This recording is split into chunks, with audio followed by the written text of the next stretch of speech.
Hey, cousin. Hey, and look, I'm saying hey. I know we live. Nobody ain't in here yet. Nobody's here yet, but I'm saying hey anyway.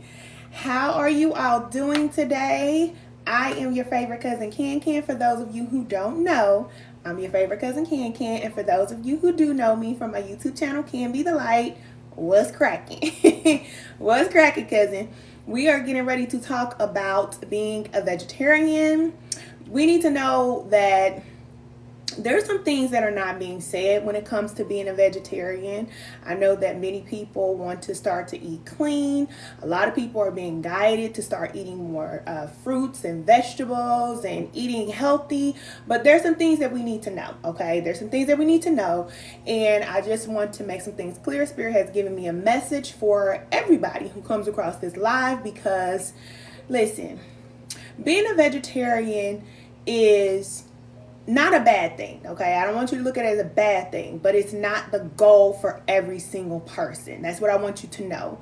So for those of you that are not vegetarian and you start feeling bad because you want to eat better, you want to eat clean, but you can't do it, listen, there's a reason why. There's a good reason why. And a lot of times when we are eating meat and, eating processed food for year after year, then it is going to be difficult for you to start eating clean. So you want to give yourself some time. Don't rush yourself.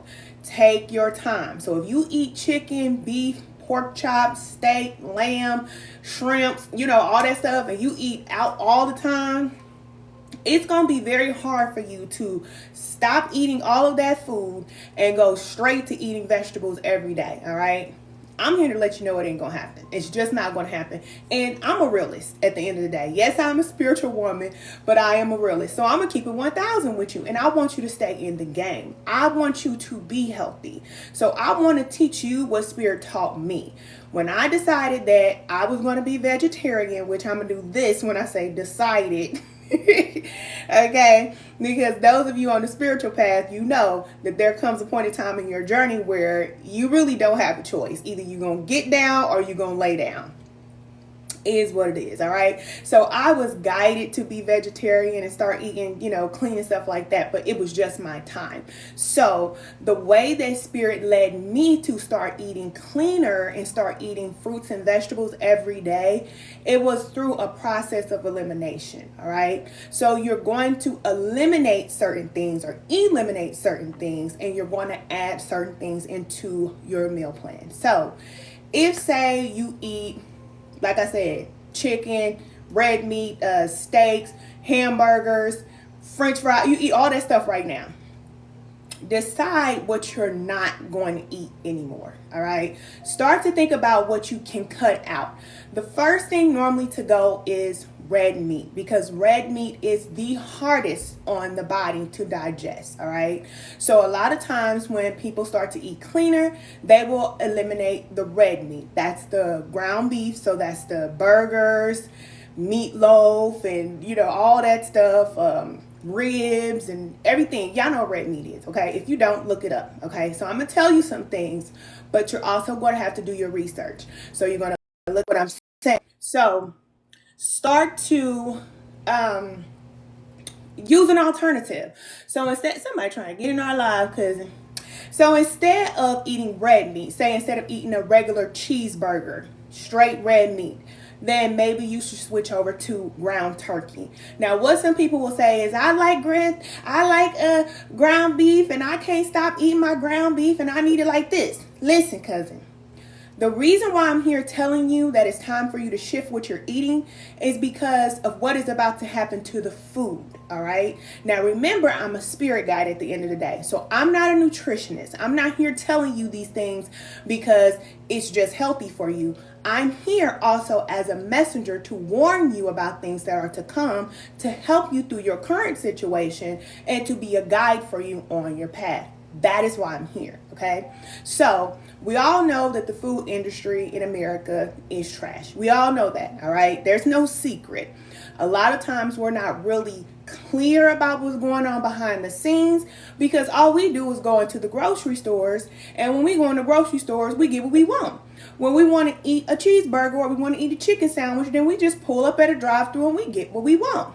That's the American way. But I'm here to let you know the Spirit is about to change that. So just like in, the early, I was going to say early 2000s, but let's just think about the vid, okay?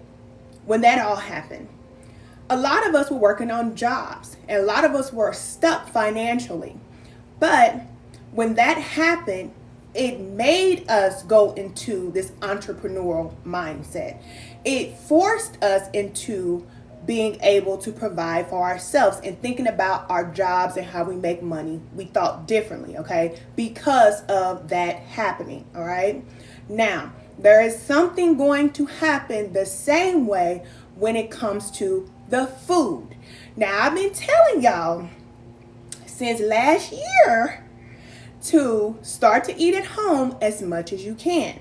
Start to cook your own food as much as you can. All right. I've been telling y'all this, and there's a reason for it, because you don't know what is happening with the food behind the scenes. You just don't know. And a lot of these suppliers, they're really looking at y'all like you're greedy and you're nasty and you're gluttonous and you eat too much. Okay. That's how a lot of these suppliers are looking at you. To just tell you the truth. Even the people that are cooking your food, they're sick of you coming in. Some of y'all waving and, hey, how you doing? Laughing at people, they cooking your food. You go to the same place all the time, you waving at them. They thinking that you are just, every day you come in here, eat this same chicken sandwich all the time. They don't want to do the job that they're doing. And you come in with your money and you just paying for this food, and then they got to go back there and work and cook your food. They are sick of it. They are sick of it, okay?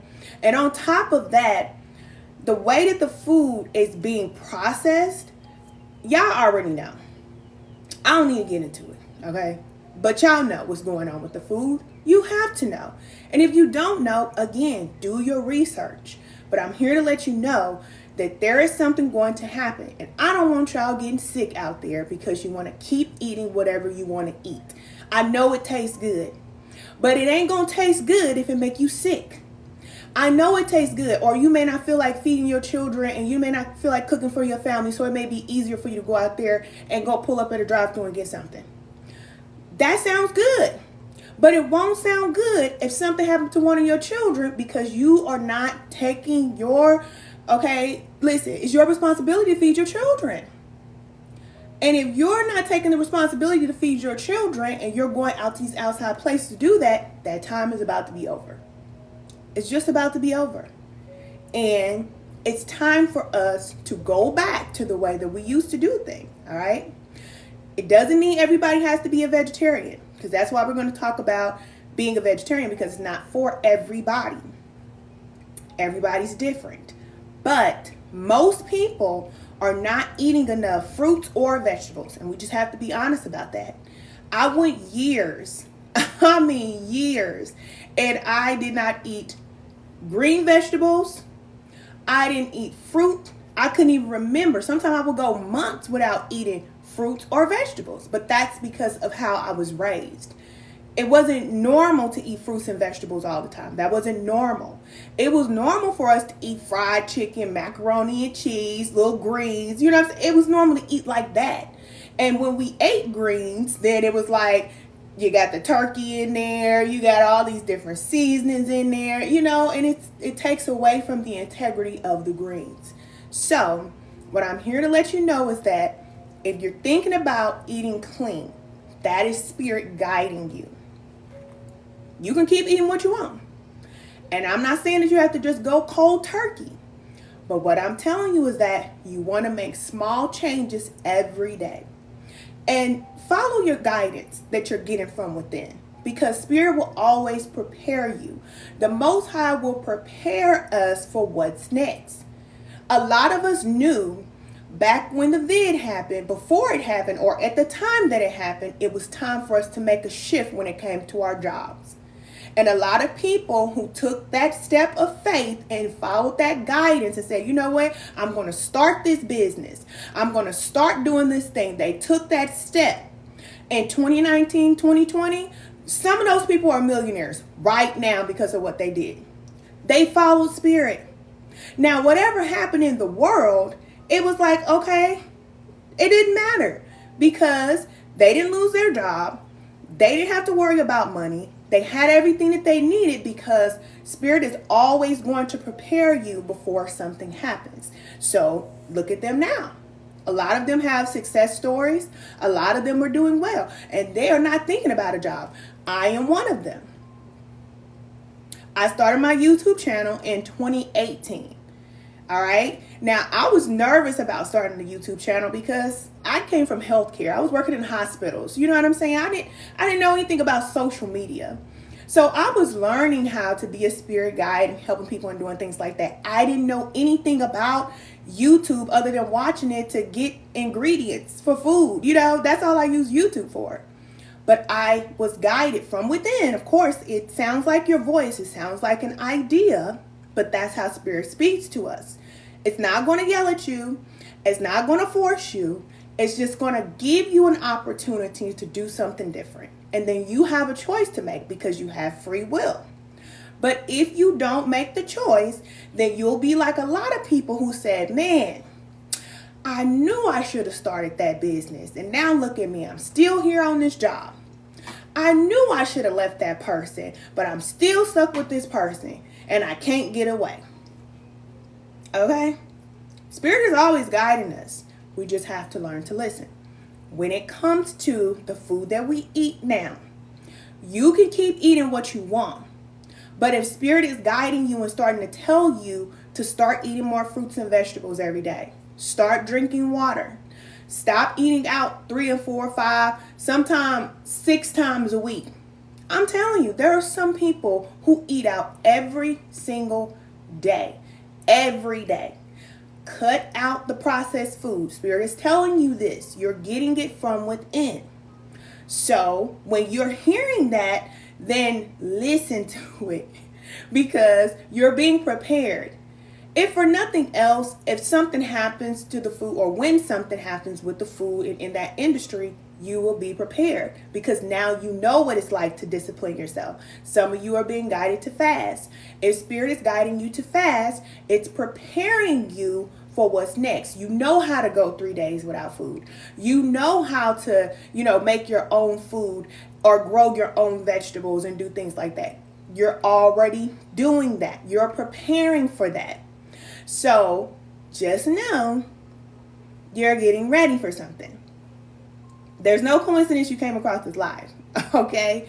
Because a lot of you know what to do, but you may not be doing it because you have the freedom to do whatever you want. But if you know what I'm saying, dial back a little bit, buy your groceries, bring them home and cook them. If you have enough money to hire you a chef or vegan chef or something like that, then become friends with this person. Don't just hire this person to cook your food because you don't know what they're feeding you. Okay? If you want to hire somebody to cook for you, then you want to know their personality. How do they eat? Are they healthy? What do they cook with? How are they feeding themselves?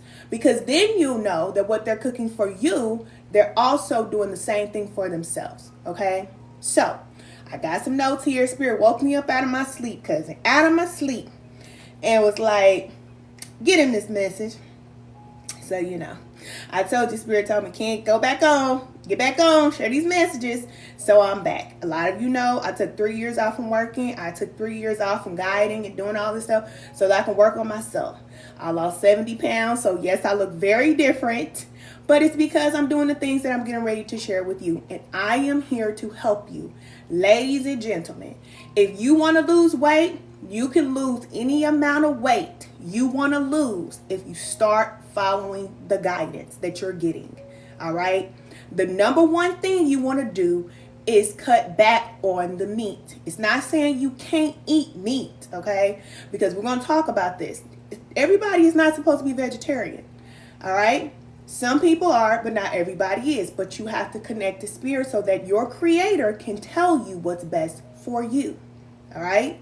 So you can lose any amount of weight. It's just the food that you're eating. Like you can just stop going to the gym altogether. I'm not saying that you should, but I'm just saying if you want to lose weight, Start working on your habits. And if you eat meat, then if you eat a lot of meat, that is what's making it hard for you to stop. Because you got to remember that is flesh. And those animals have a soul. And when you eat an animal, you put that into your body, then you now take on a lot of characteristics from those animals.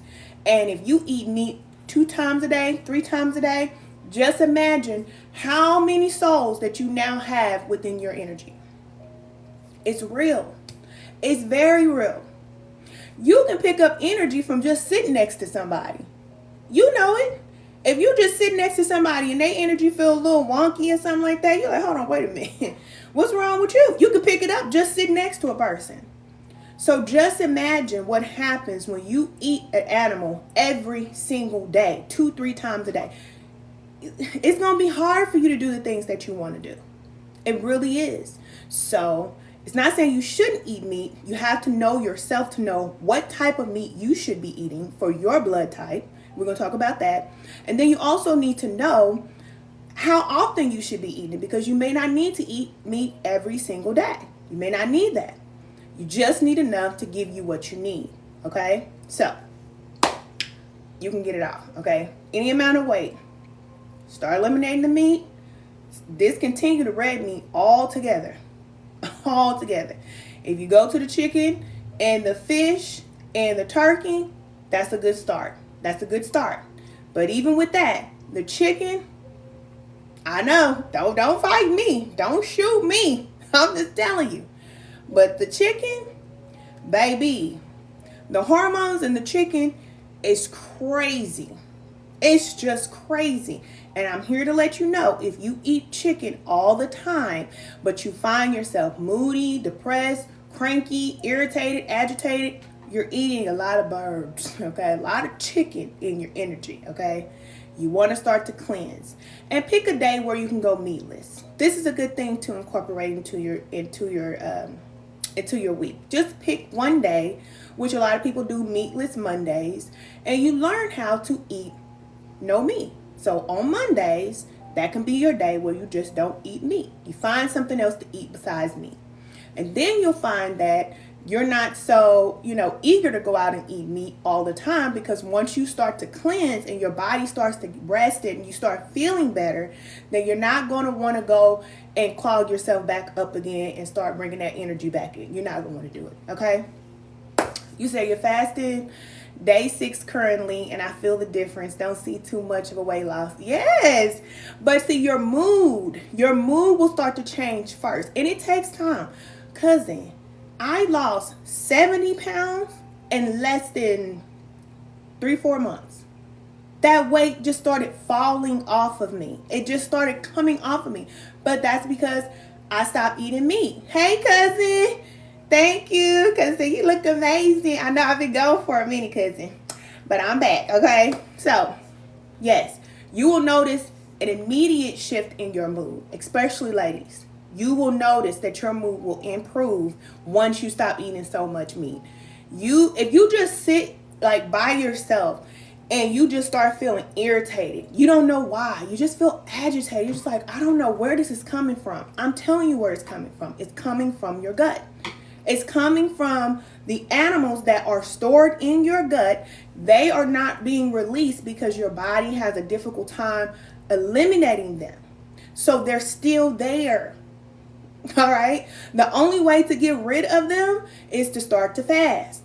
When you start to fast, then your body will start to eat away at what's there. So that's what I'm saying. Spirit may be guiding you to start fasting, because once you start fasting, then your body will just automatically start eating away at what's stored on you. That's what I'm saying. When I lost all that weight, it's because I didn't eat much of anything. I drank a lot of water.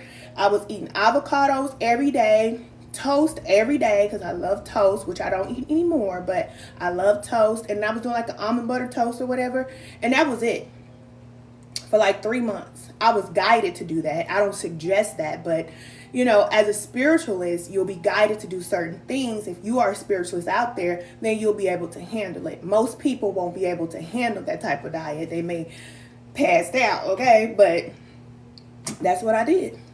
And I didn't even know I lost weight. My daughter came to me. She was like, Mama, you look small. Like, you losing weight. I was like, I am. I looked in the mirror. I was like, dang, I am. Like, my whole face was all, chiseled up in here. My stomach was I said, oh, I am. And I am the same weight that I was when I was 18 years old. When I was 18 years old, this is the same size that I was. And this is my normal weight. And women, men too, all of you, I'm here to let you know, just because you're an adult, it doesn't mean that you have to be unhealthy. It doesn't mean that you have to be overweight. You can be the same weight that you were when you was 18, 19 years old, looking good, feeling good, if you make better choices when it comes to what you put in your body. Period. That's all it is. That's all. It's discipline. Now, you don't have your parent to tell you what to do, when to go to bed, what to eat. You don't have nobody to tell you that. You're the parent now. So you're going to have to tell yourself when to eat, when to stop eating, what you should eat. If you just say, I want it and I'm going to get it, now you're acting like a spoiled little brat. I said it. Because a lot of people are spoiled. And it's like, I want this, so I'm going to get it. And you're paying for it. You're paying for it. And do you want to keep being unhappy? Because if you get every single thing you want, it's just like people who are rich. They get everything they want, but they're miserable. Because we're not created to be that way. You're not supposed to have everything that you want. Spirit is not going to give you everything that you want. But we live in this society that says, oh, yeah, you could have everything you want. But it's a setup. You're being set up. You should not have everything that you want. Because how will you learn to be disciplined? We have to discipline ourselves. We have to do that. Now, we live in this country that we have a lot of access to whatever it is that we want. But it's just like having a lot of money. Just because you have a lot of money, it doesn't mean that you should go out there and pay $50,000 for a pair of shoes. Or pay $1 million for a necklace. You see what I'm saying? You can do that, but there's so many other things that you can do that are beneficial with that money. You see what I'm saying? It's the same thing for us. You can eat whatever you want. Eat whatever you want. Thank you. Thank you. Am I talking good? Okay? You can eat what you want. But if you do that, it's not going to be healthy for you. You're not going to be happy. And then your children are learning from you. Just like I learned from my mama, she learned from her mama. We all learn from our parents. Listen, I was using the same seasonings that my mama was using back in the 80s, all right? Seasoning salt, which most of us use, seasoning salt, garlic pepper, black pepper. That make anything taste good, right? I was using that my whole life. That's all I knew. I did not even recognize that right there next to all of those seasonings, my ghetto be sleeping at that.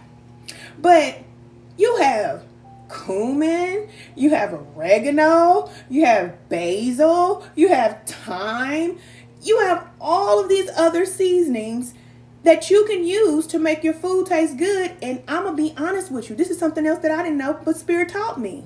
Spirit taught me. You use the herbs to season your food. You don't use seasoning salt to season your food. The herbs give the food its flavor. That's what herbs are for. So you learn which herbs make your food taste good. And then you only need a pinch of salt. Just a pinch. That's it. Because once you put all your herbs on there, then you don't need all of that. So you may just start switching over from using seasoning salt to getting you about, 2, 3, 4 herbs that you use. Get you some sage, get you some thyme, get you some rosemary, get you some smoked paprika, okay? Get some things that you can put in, or some seasons you can put in your food, and just use a pinch of salt. That'll take away your high blood pressure. That'll make you feel better because now your food tastes good. It actually has organic flavor, and you don't have to worry about spiking up your energy. Hey, look at this. It's a party going on. Thank you, cousin. Okay? But I had to learn that. So now that's how my children eat. They see me seasoning our food with herbs. And vegetables, it's another thing I'm telling you about the vegetables. The vegetables, are like meat. All right, that is our meat. That is supposed to be our meat. So the only way that the vegetables taste good is if you season them. The herbs are for the vegetables. If you go and eat broccoli, but you don't put the herbs on the broccoli won't taste good.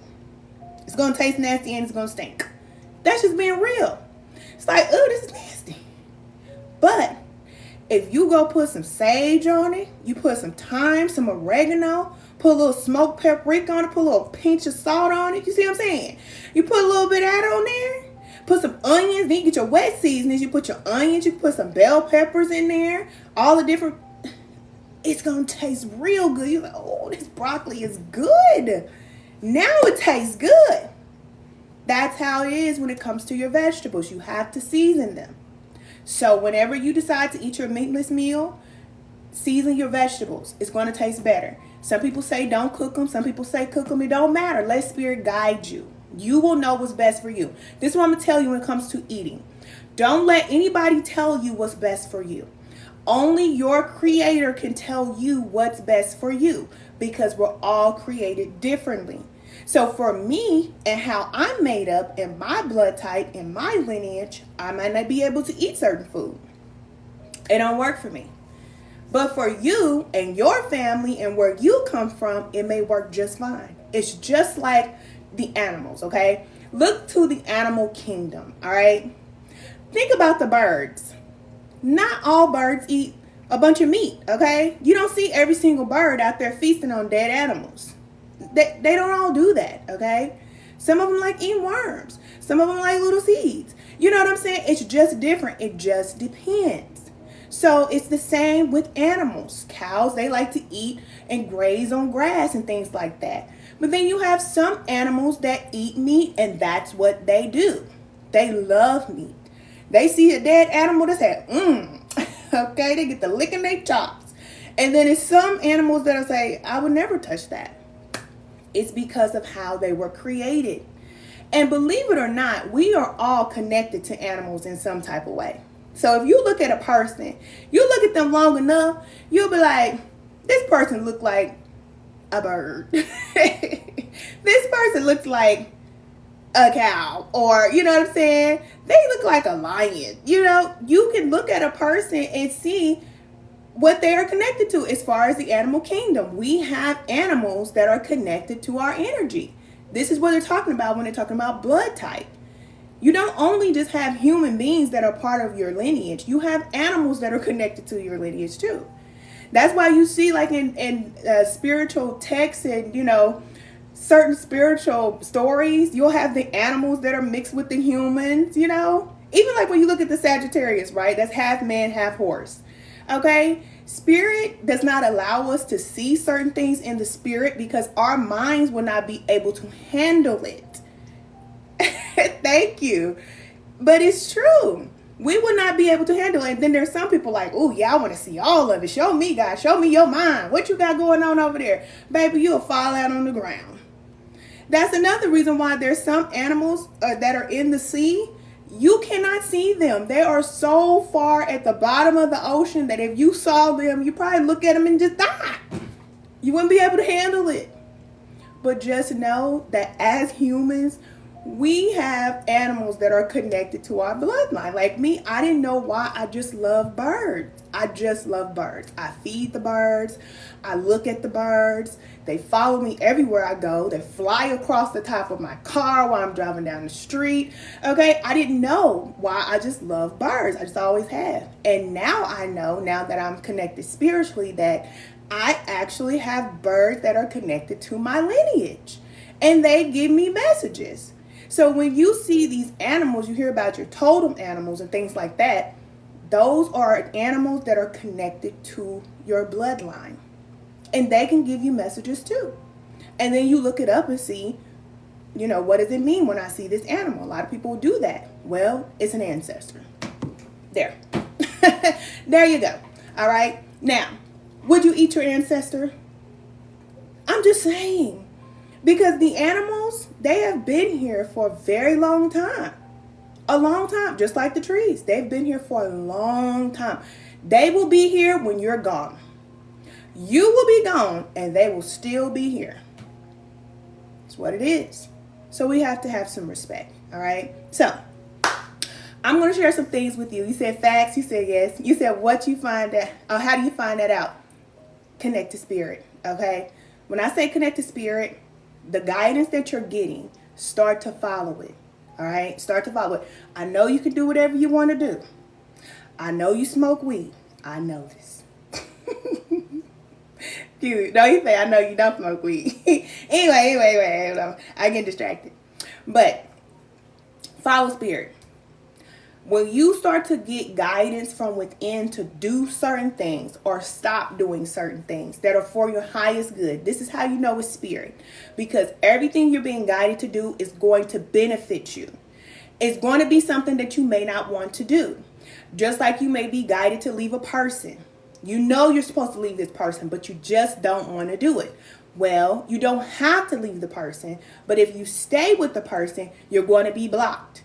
And you're not going to be able to move on to your next level as long as you stay in that relationship. You see what I'm saying? That's how spirit works. I don't care what nobody tell you about this. God is good, God is great, and all this type of stuff.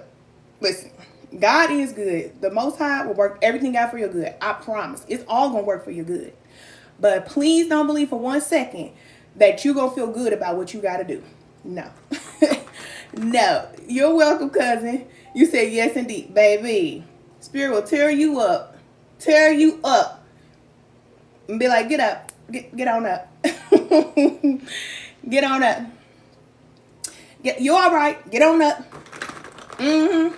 I know you got a bump on your head. It's all right. Get up. That's how spirit is. Knock you out. Baby, when spirit get done with you, you like, do you love me? But God, I thought you loved me. I do. I did this for your own good. It's like how your mama used to whoop you when you was growing up. I love you. That's why I told you up. But mama, did you have to whoop me with a stitcher cord? You needed to feel it this time. The belt wasn't going to get it this time. You got to get this stitcher cord. You say, I'm seeing you for a reason. Yes, you are. Yes. There's no coincidence. Okay. Yes. Okay. You said I was fatally KO'd by spirit. Baby, spirit will warm that elbow up and break it down on you. And do it 2, 3, 4 times too. And you'll be like, you'll feel like you're alone. Like you have no support. Whole time, spirit like, you all right. You're going to be all right. Because spirit knows you're going to come through. Those of you who are being guided to do hard things, you're going to come through. Spirit knows that. But you don't know that while you at the bottom getting your butt kicked. You don't know. You just don't know. But that's how it is. You say, I remember the start of my journey. I came across you. It has been so hard. Oh, but I am better. Cousin, I'm here. I'm here, okay? I'm here. I know it was hard. And when you have your favorite YouTubers that help you, especially a spiritualist helping you through your situation, it's hard when you're just like, where is my dog? Like, I'm going through some things. I need my cousin. But I had to go work on myself. I wasn't healthy. And this is the reason why I say, as leaders, we have to focus on ourselves, because we can't be the best for other people if we're suffering mentally, physically, spiritually, emotionally. We're disconnected, but we're showing up every day because we know people need us. It's like we can't live like that no more. We got to take care of ourselves. We do. So do you have an altar to hear directly from spirit? No. Meditation, yes. I meditate every day. So you don't need an altar, not unless you're guided to do that, okay? That's not for everybody. Have I had an altar in the past? Yes, I have. I'm telling you, it's levels to this thing. But I feel like if you have an altar, that's only for a certain time. You shouldn't have to go outside of yourself for what you need. You have to learn how to get that from within. Now, if you have to work with the spirits or whatever it is you do, you'll know if that's a part of your bloodline. That's why I said, let spirit guide you for what's for you. You will know. But for those of you that it's not for, don't even play with it. Don't even mess around with it, okay? Just meditate, okay? Say some prayers, go outside in nature, and just follow the guidance from within, because eventually you're going to have to come back to that anyway. So you might as well just start following the guidance that you're getting from spirit and just let spirit guide you, because you can go outside of yourself and you can get the support from outside of yourself. And that's just not for an altar. I'm talking about the church, the mosque, synagogues, temple, leaders, pastors, whoever you go to. When you're on the spiritual path, this is you and your creator, and that's it. That's all you get. If you have guides, like somebody like me, come along your path, then it's only for a time. But then you have to go back to spirit and you have to connect to source for yourself, because only your creator can tell you what you need to eat, how you need to live, where you need to live, all these things. Only your connection to spirit can do that. But it's a process, okay? We are not born connected to the source, and I just don't believe that. And that's the reason why we are born in darkness, and we're just trying to figure it out, because we're not connected to spirit. The goal is to become spiritually connected. That is the goal, okay? And ladies, if you need support, we got spiritual alignment class. I'm here to support you. I'm here to help you on that journey, okay?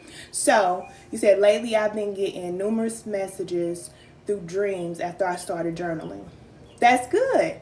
So you're going to write down the messages that you're getting, okay? Write down the messages in your dream journal. Just get a journal just for your dreams. Write those things down.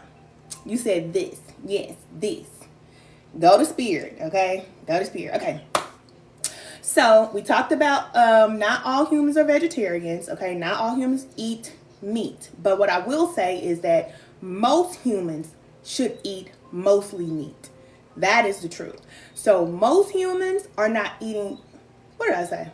Most humans should eat vegetables. That's what I mean. It's okay for you to eat your meat, okay? But you want to eat more vegetables. You want to eat more fruit than you eat meat, all right? So pay attention to yourself. This is self-love. Learning what you like, learning what you don't like, learning what you should have, telling yourself no. That is self-love, all right? So if you know that you're not eating enough vegetables, then start to set a plan for yourself, okay? Put a plan in place for yourself so that you can remember, okay, this is my day to eat vegetables. And I'm just saying that seriously, because I know that there are some people who don't eat vegetables or fruit at all. So if you have to put yourself on a schedule and say, okay, today's Wednesday, I'm eating vegetables today. Today's Friday, this is my vegetable day. At least you're doing something, okay? Start wherever you're at. And don't let nobody judge you for what you're eating. Eat what it is that you're eating, but allow spirit to guide you, because if spirit is directing you and telling you to get serious, it's time for you to get serious and cut some things out and add some things into your meal plan, okay? All right. So we talked about, look, I got my notes here. So we talked about, our genetic connection to animals, learning from the animals, and learning that everybody is not a vegetarian.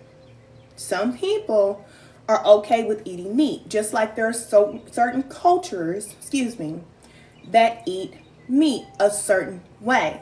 And then there's some people that will say, oh no, I would never eat meat that looks like that. They can have meat on their plate that has blood on it, and they will look at that meat and say, ooh. And it ain't just, that certain culture, because there's other people who do this too, okay? And they'll have that meat on their plate and it have blood on it, on their steak and all that stuff. And they'll say, ooh, yeah, I love the way that tastes. To them, it's okay. For them. But then there are other people that will say, if I ever ate that, I would die. You said you're slowly breaking away from certain food. Yes, take your time. Spirit is gentle. Take your time. I always say move slow, but move for show. All right? Don't give yourself too many days to do whatever it is that you want to do. You should have more days where you're disciplined, and then you'll have your days where you'll be more relaxed. But the more you start to discipline yourself, you'll like how you feel, and then you won't do the things that you know are going to cause you to feel off balance. You said meat has been grossing me out lately. Hey, water bottle. But sometimes I crave it. Yeah, because you have to cleanse. So you don't want it, but your friends in your gut want it, okay? Them little ugly friends in your gut. Remember I told you about them. So they want to be fed. So a lot of times you may crave some things and you may want to drive all the way downtown to go get this, okay? And then you get it and you're like, man, this wasn't even worth it. That's because you didn't want it. But what's in your gut, okay? Them little friends, them animals, they haven't been digested, they ready to eat. And not to mention that a lot of the food is genetically modified. So a lot of the food is being created, or the animals are being created to do certain things when it gets into your body. So when you eat a chicken and you start to feel a certain type of way, or you start doing certain things that you normally wouldn't do, or you don't understand why you're doing them, it's because you ate this food, and this food is basically created to do something when you put it in your body. And when you want to stop eating it now, you can't stop eating it because you crave it and you think it's you, but it's not you. I'm here to let you know it's them friends. Ugly little friends. They ain't even your friend. Ugly little friends in your gut.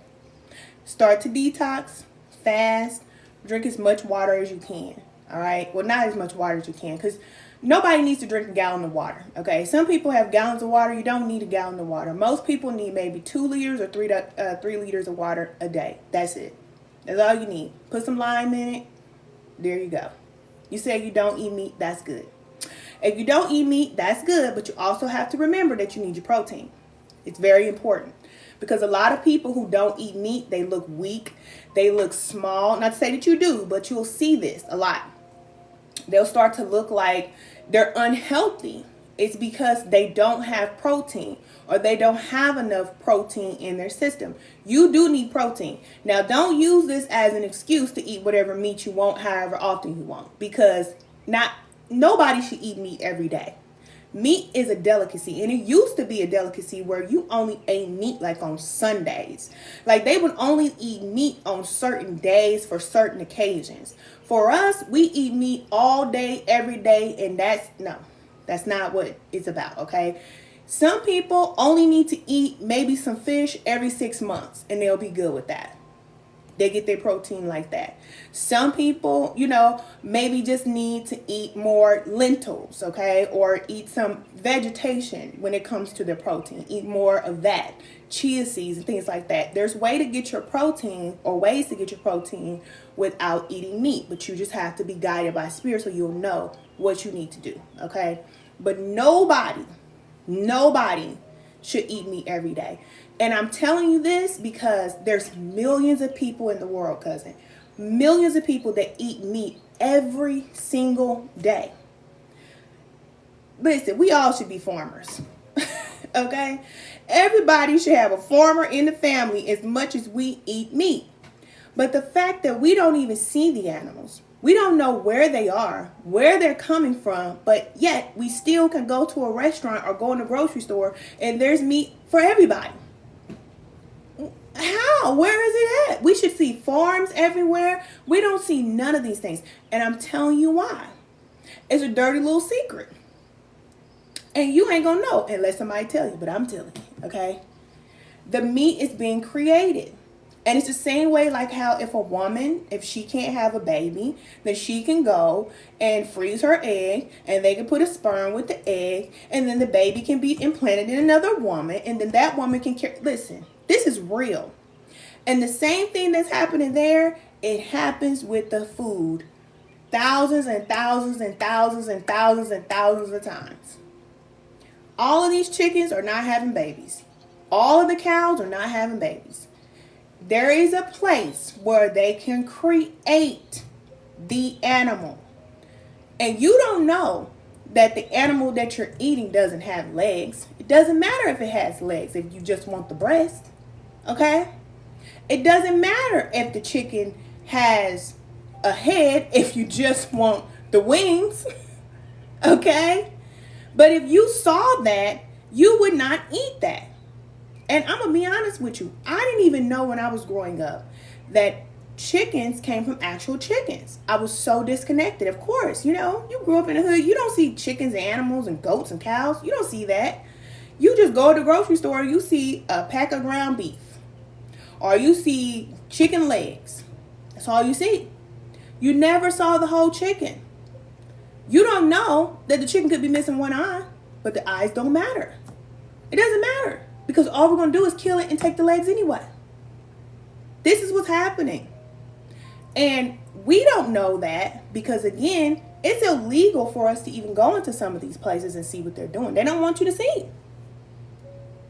They just want you to taste it and smell it. As long as it tastes good, as long as it smells good, you'll eat it. And that's how we are. You said, cousin, please. Okay. What you say, cousin, please? I don't want to hear this. It's spirit. It's not me.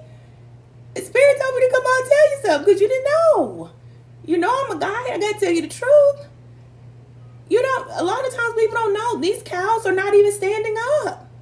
Some of these cows cannot even stand up on their feet. They cannot stand up. But it doesn't matter because they're going to be ground beef anyway. Okay? So then when they go into the slaughter, it's just like, just kill it, package it up, and it's red when you get it. But that cow didn't just get killed yesterday. So I don't know why they try to make it seem like the cows just got killed and the red meat is red when it gets to the store. We all know that when an animal dies or when anything dies, it only stays red and there's only blood for a certain period of time. If I cut myself right now and I start bleeding right here, it's going to be red for now. But if I come back later on tonight, it's going to be brown. Why do we still believe that when we get that meat in the store that it's still bleeding red like it just came from the back of the grocery store that just got killed and slaughtered and coming to the thing? We just have to think. That's all. And spirit is going to make us think because we have to. We have the greatest minds as human beings, but our minds are being manipulated, and it's not wrong. It was allowed for a certain period of time, but that time is over, and now the truth is here. This is why everybody is coming out with the truth, because that time is over. And if we want to live a lie and we want to keep doing what we're doing, now we're responsible because we know the truth. And that's why I always tell y'all, I'm a spirit guide, but once you hear what I say, you can't unhear it. You now know the truth, and you're responsible for what you know, not for what you don't know. So now that you know, then, you make better decisions, okay? Only spirit can tell you what's best for you. Some people should eat meat, and I'm here to let you know how you should know or how you can know if you're supposed to eat meat. Y'all got to forgive me, okay? Because I'm trying to do this live, and it's a moon cycle right now. I think it's like first quarter or last quarter. I can't remember which quarter it is. But anytime the moon cycle hard shift, I already told y'all, my speech gets a little weird, okay? Gets a little weird. And I normally rest, but Spirit is calling me to come on, so I have to work through it. So it's just the energy. I'm all right.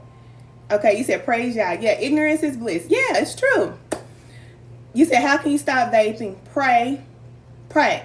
And I'm not going to tell you just to pray like how, religious people tell you to pray. I'm going to tell you that you have to ask for what you want. If you don't ask Spirit to help you and you keep saying, I'm going to stop doing this. I promise you, this is my last day. I'm going to do this. Then you're trying to do something in your own power, and you don't have the power to do it. You don't. And that's the reason why people keep relapsing, because they're trying to do something in their flesh body when the flesh is weak and it doesn't have the ability to do anything. You have to pray. When you pray, you ask for Spirit to help you, to guide you, and take that desire away. Pray for the desire to be removed. Pray for your desires to align with what is for your highest good. You have to ask for this, because whatever you ask for, then that is what's going to happen. But when you start getting guidance, because this is what's going to come next, after you pray, you're going to get guidance. When Spirit starts to tell you, don't vape right now, wait. Pick days where you're going to vape. Maybe you vape at 10 in the morning, you vape at 2, and then you vape at 5 or, 7 or something. You know what I'm saying? You don't just vape whenever you want to. You start to vape at certain times of the day. Then you start to follow that. You say, okay, I'm not vaping until 12 o'clock, baby. You might be sitting there like, okay, but you wait. You make yourself wait until 12 o'clock because that's going to be your time. You go and hit that vape and you go on about your business. You say, I'm not going to vape again until 3 o'clock. And that means that, and with the vape too, I think you got to give yourself a certain amount of times too, because you probably can vape all day, all right? So, give yourself a little time limit. Say, if you start vaping at 12, and say, I'm going to end at 12:05, okay? Give yourself 5 minutes, 10 minutes, I don't know, however long you want to do it. But don't do it long. And then you don't start again until later on that day. You'll start to program yourself. You're starting to discipline yourself.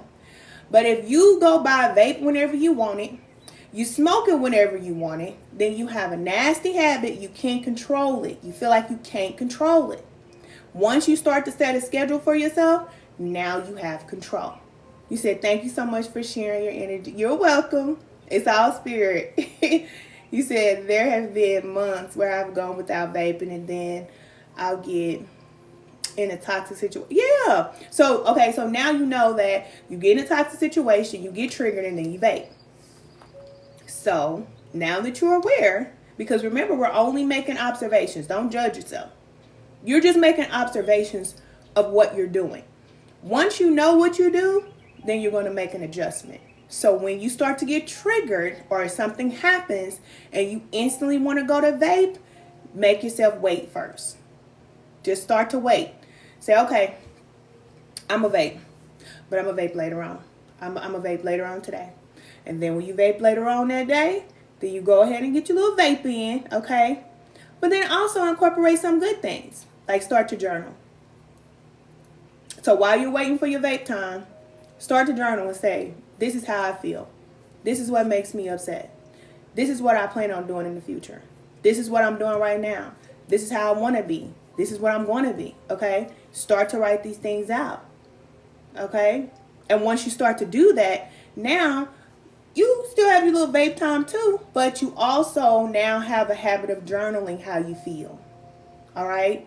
Start to do some breath work. You can get on YouTube and look up some videos and start to learn how to breathe, because that's all vaping is. Smoking, vaping, all of that. It's just breathing. Okay? So once you learn how to breathe and do these techniques without the harm of the chemicals or the vape, then you will learn how to have this healthy practice instead of the vape. Okay? I used to smoke. I smoked weed for a long time. I started smoking weed probably in like 8th grade. And I didn't stop smoking weed until I was in my 20s. And I started smoking cigarettes after I had my first son. So people don't know this, but I started smoking cigarettes when I was probably like 18, 19. And I didn't stop smoking cigarettes 100% until probably like 29, 30. I smoked cigarettes for a long time. And let me tell you, that dragon right there, baby, ooh, that's one to beat. That's one to beat. But you can't do it on your own. I would not have been able to stop smoking on my own. It's just in me. I have smokers on both sides of my family. And my family where I come from, smoking, drinking, and all that, that's normal. It's not a problem. When I used to do hair when I was younger, people would pay me, and I'll be like, look, I didn't have no car, cousin, look. So I tell them, go to the store and buy me a pack of Newport shorts in a box. Because I was ghetto, baby. Listen, y'all, I ain't gonna lie to you. Okay, I didn't come out the box like this. But I'll be like, stop by the store and buy me a pack of Newport shorts in a box, some hot Cheetos, and a cherry Pepsi. That was my stuff.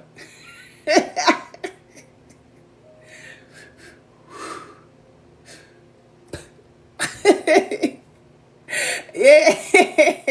Taking smoke breaks. Hold on, wait a minute. Hold on. I'll be right back. Be outside blowing. Be with my customers outside blowing. Yeah. Yeah, cherry Pepsi. Sometimes I just had to have that little, ooh. If you know, you know. That's all I can tell you, okay? That cherry Pepsi hit. And listen, I didn't used to drink it all the time. But sometimes, like when I used to go through things, baby, yeah, I'm going to go hit that cherry Coke or that cherry Pepsi. Nah, cherry Pepsi, that was just, man, it ain't nothing in the world like cherry Pepsi. Nothing. And don't be influenced by what I'm saying. You say, yeah, he different. For real, because I'm telling you, it's not about that cherry Pepsi. And I'll be sitting up there doing hair, you know what I'm saying, hitting that Pepsi, you know. I was like that. So that's what I'm telling you. You can stop. You can stop doing what you're doing. It just takes time. You know, it's just going to take you some time. That's all. You know. I ain't perfect. And I'm not going to sit up here and act like I'm perfect, like I got all the answers. I can get the answers for sure. I can get the answers. And I have done the work. And I can tell you how to do the work. But you have to follow spirit. Because you're being guided. You always are being guided. But you may not know that it's guidance because it may just seem like a good idea. It might just seem like something that you think you might want to do. But that's spirit. That's how spirit speaks to us. It just seems like maybe I should start doing this. Like when I went natural, I was thinking like, I think I want to lock my hair up. I just had an idea. Like I just want to lock my hair up. And I wasn't thinking like my hair was going to be long and all that. You know, I didn't have that. I just thought like, man, I'm tired of doing hair. Because I did hair for years. I was just like sick of it. So I was just like, I want to go natural. And I remember talking about this with my niece. And she was like, oh, Auntie Ken, your hair is going to be cute. And then you can dye it and do all these different colors and stuff like that. So I was just like, yeah, I can, right? So I twisted my hair up. I used to do hair. So I did these 2-strand twists all over my head. And baby, my hair was like this big, okay? This long, okay? But I just put my wigs on. So I was making wigs, little U-part wigs and all that back in the early 2000s, okay? I was doing that back in the day, okay? Yeah, I can go buy y'all wigs, do your lace now. But I was making them, like sewing the tracks on the cap. I did that. So I didn't want to wear my little twigs, honey. Because I was like, you can't go from no cute wigs and, you know, wearing these weaves to wearing these little, no, I ain't doing that. So what I did was I twisted my hair up, but I still would put my wig on top. And it just seemed like a good idea to go natural. I didn't know the spirit was guiding me to start wearing my natural hair.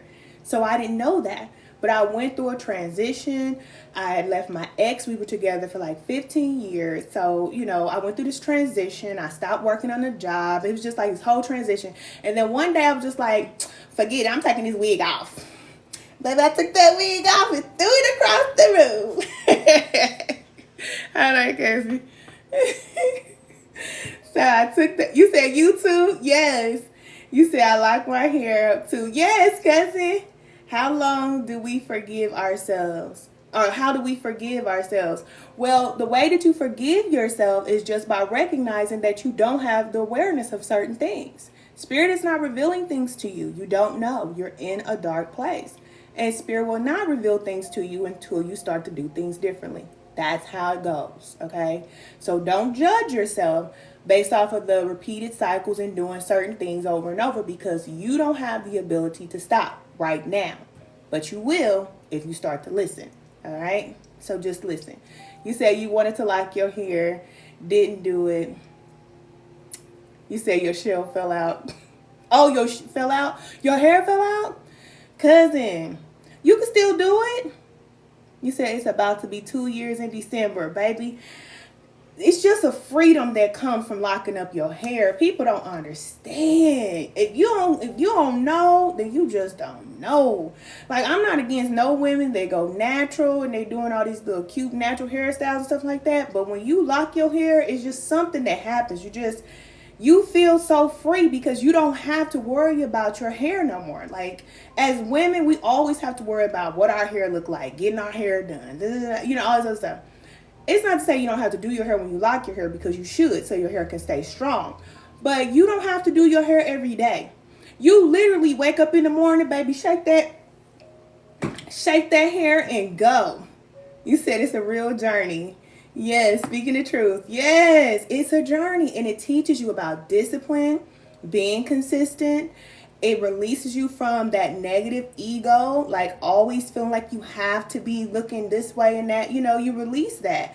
Because I used to be like that, cousin. I did not used to leave my house unless my hair was done. Period. I'm not going outside.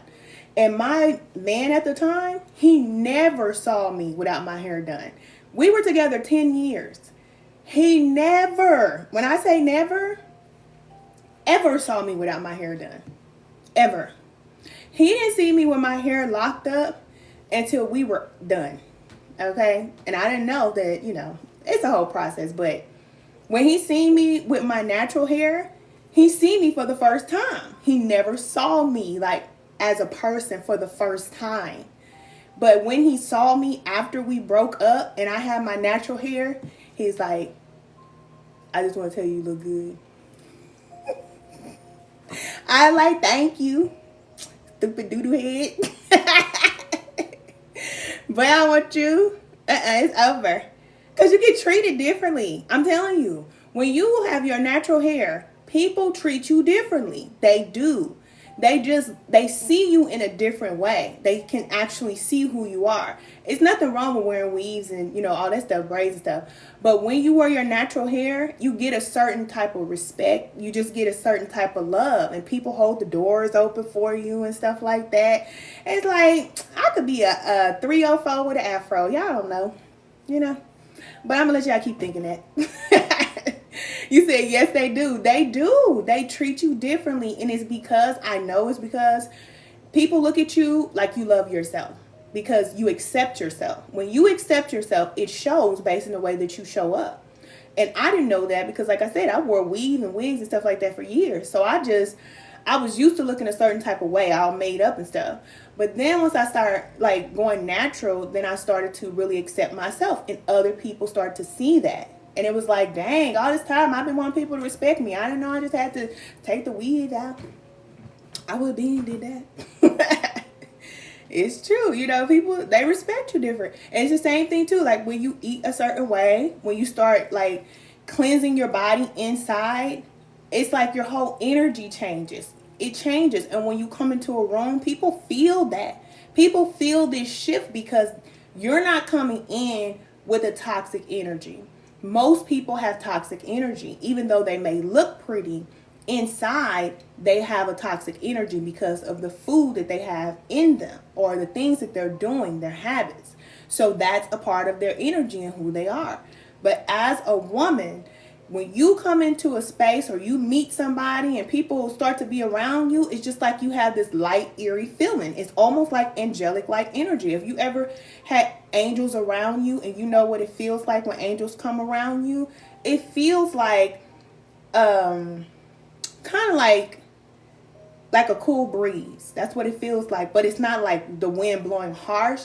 You can feel the presence of something there. It doesn't scare you. You just feel the presence that something is there. And it feels very comfortable. So you have similar energy when you carry yourself a certain way, when you're doing certain things. You're full of water. You're full of fruit. You're full of vegetables. You know what I'm saying? You have this pure energy. You stop cussing. You stop smoking. You stop drinking. All that stuff, okay? All the stuff that I used to do. That I tell y'all all the time. I used to do it. But I know the difference how people used to respond to me then. I always was into it with people all the time. I could not go anywhere and just have peace. It was always issues. But now, like, I have no issues in my life. I just don't. Even when there's issues, there's no issue. It's like, it's no issues. Yeah, like when you get the chill, it kind of feels like, the chills, but it doesn't feel like, you're shivering. It just kind of feels like, oh, what's that? It's a good feeling. It feels good. It feels good. And your energy changes the world. And this is the reason why, too, women, we are being guided to get ourselves together, because when we work on our energy and we are becoming better, then we are actually changing the world. You don't have to be on social media and doing what I'm doing. We are changing the planet just by being here. Remember, we are human beings. So whatever you are leaving this energy, okay? So if you're angry, you're mad, you're frustrated, you're bitter, all that's doing something to all of us on a collective level. And women, we have to get back into a nurturing energy. But we cannot nurture other people, which is what we try to do. We want to take care of our kids and men and everybody else, but we're not taking care of ourselves. Take care of yourself, because that is spirit, okay? You want spirit to walk with you, talk with you, lead you, guide you, do all this stuff. You want spirit with you. When you pray, you get an answer. When you want something, spirit right there. Your energy got to be a certain type of way. It's just what it is. You said yes, no issues. Nope. Baby, anything can happen right now. I'll be like, well, okay. It ain't for me to figure it out. I don't figure nothing out. I don't. Because I know that I'm not in control of my life. Spirit guides me. I get out the driver's seat. I let Spirit guide me and I follow. And so now it's like whenever things happen, it's like, okay, well, Spirit, what you gonna do about that?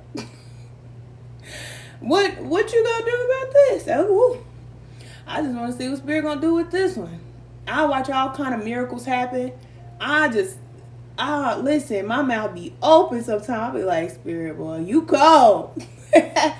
You go, baby. I can't have a friend, a parent, or nothing better than you. You said you fell into the right live today. For real. I'm telling you. And people think it's magic. It's not magic. It's just spirit. It's just an energy. And you want to connect to this energy, cousin. I'm telling you. Hold on, cousin. Hold on real quick. I'll be right back. Don't leave. Don't hang up.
Okay, cousin.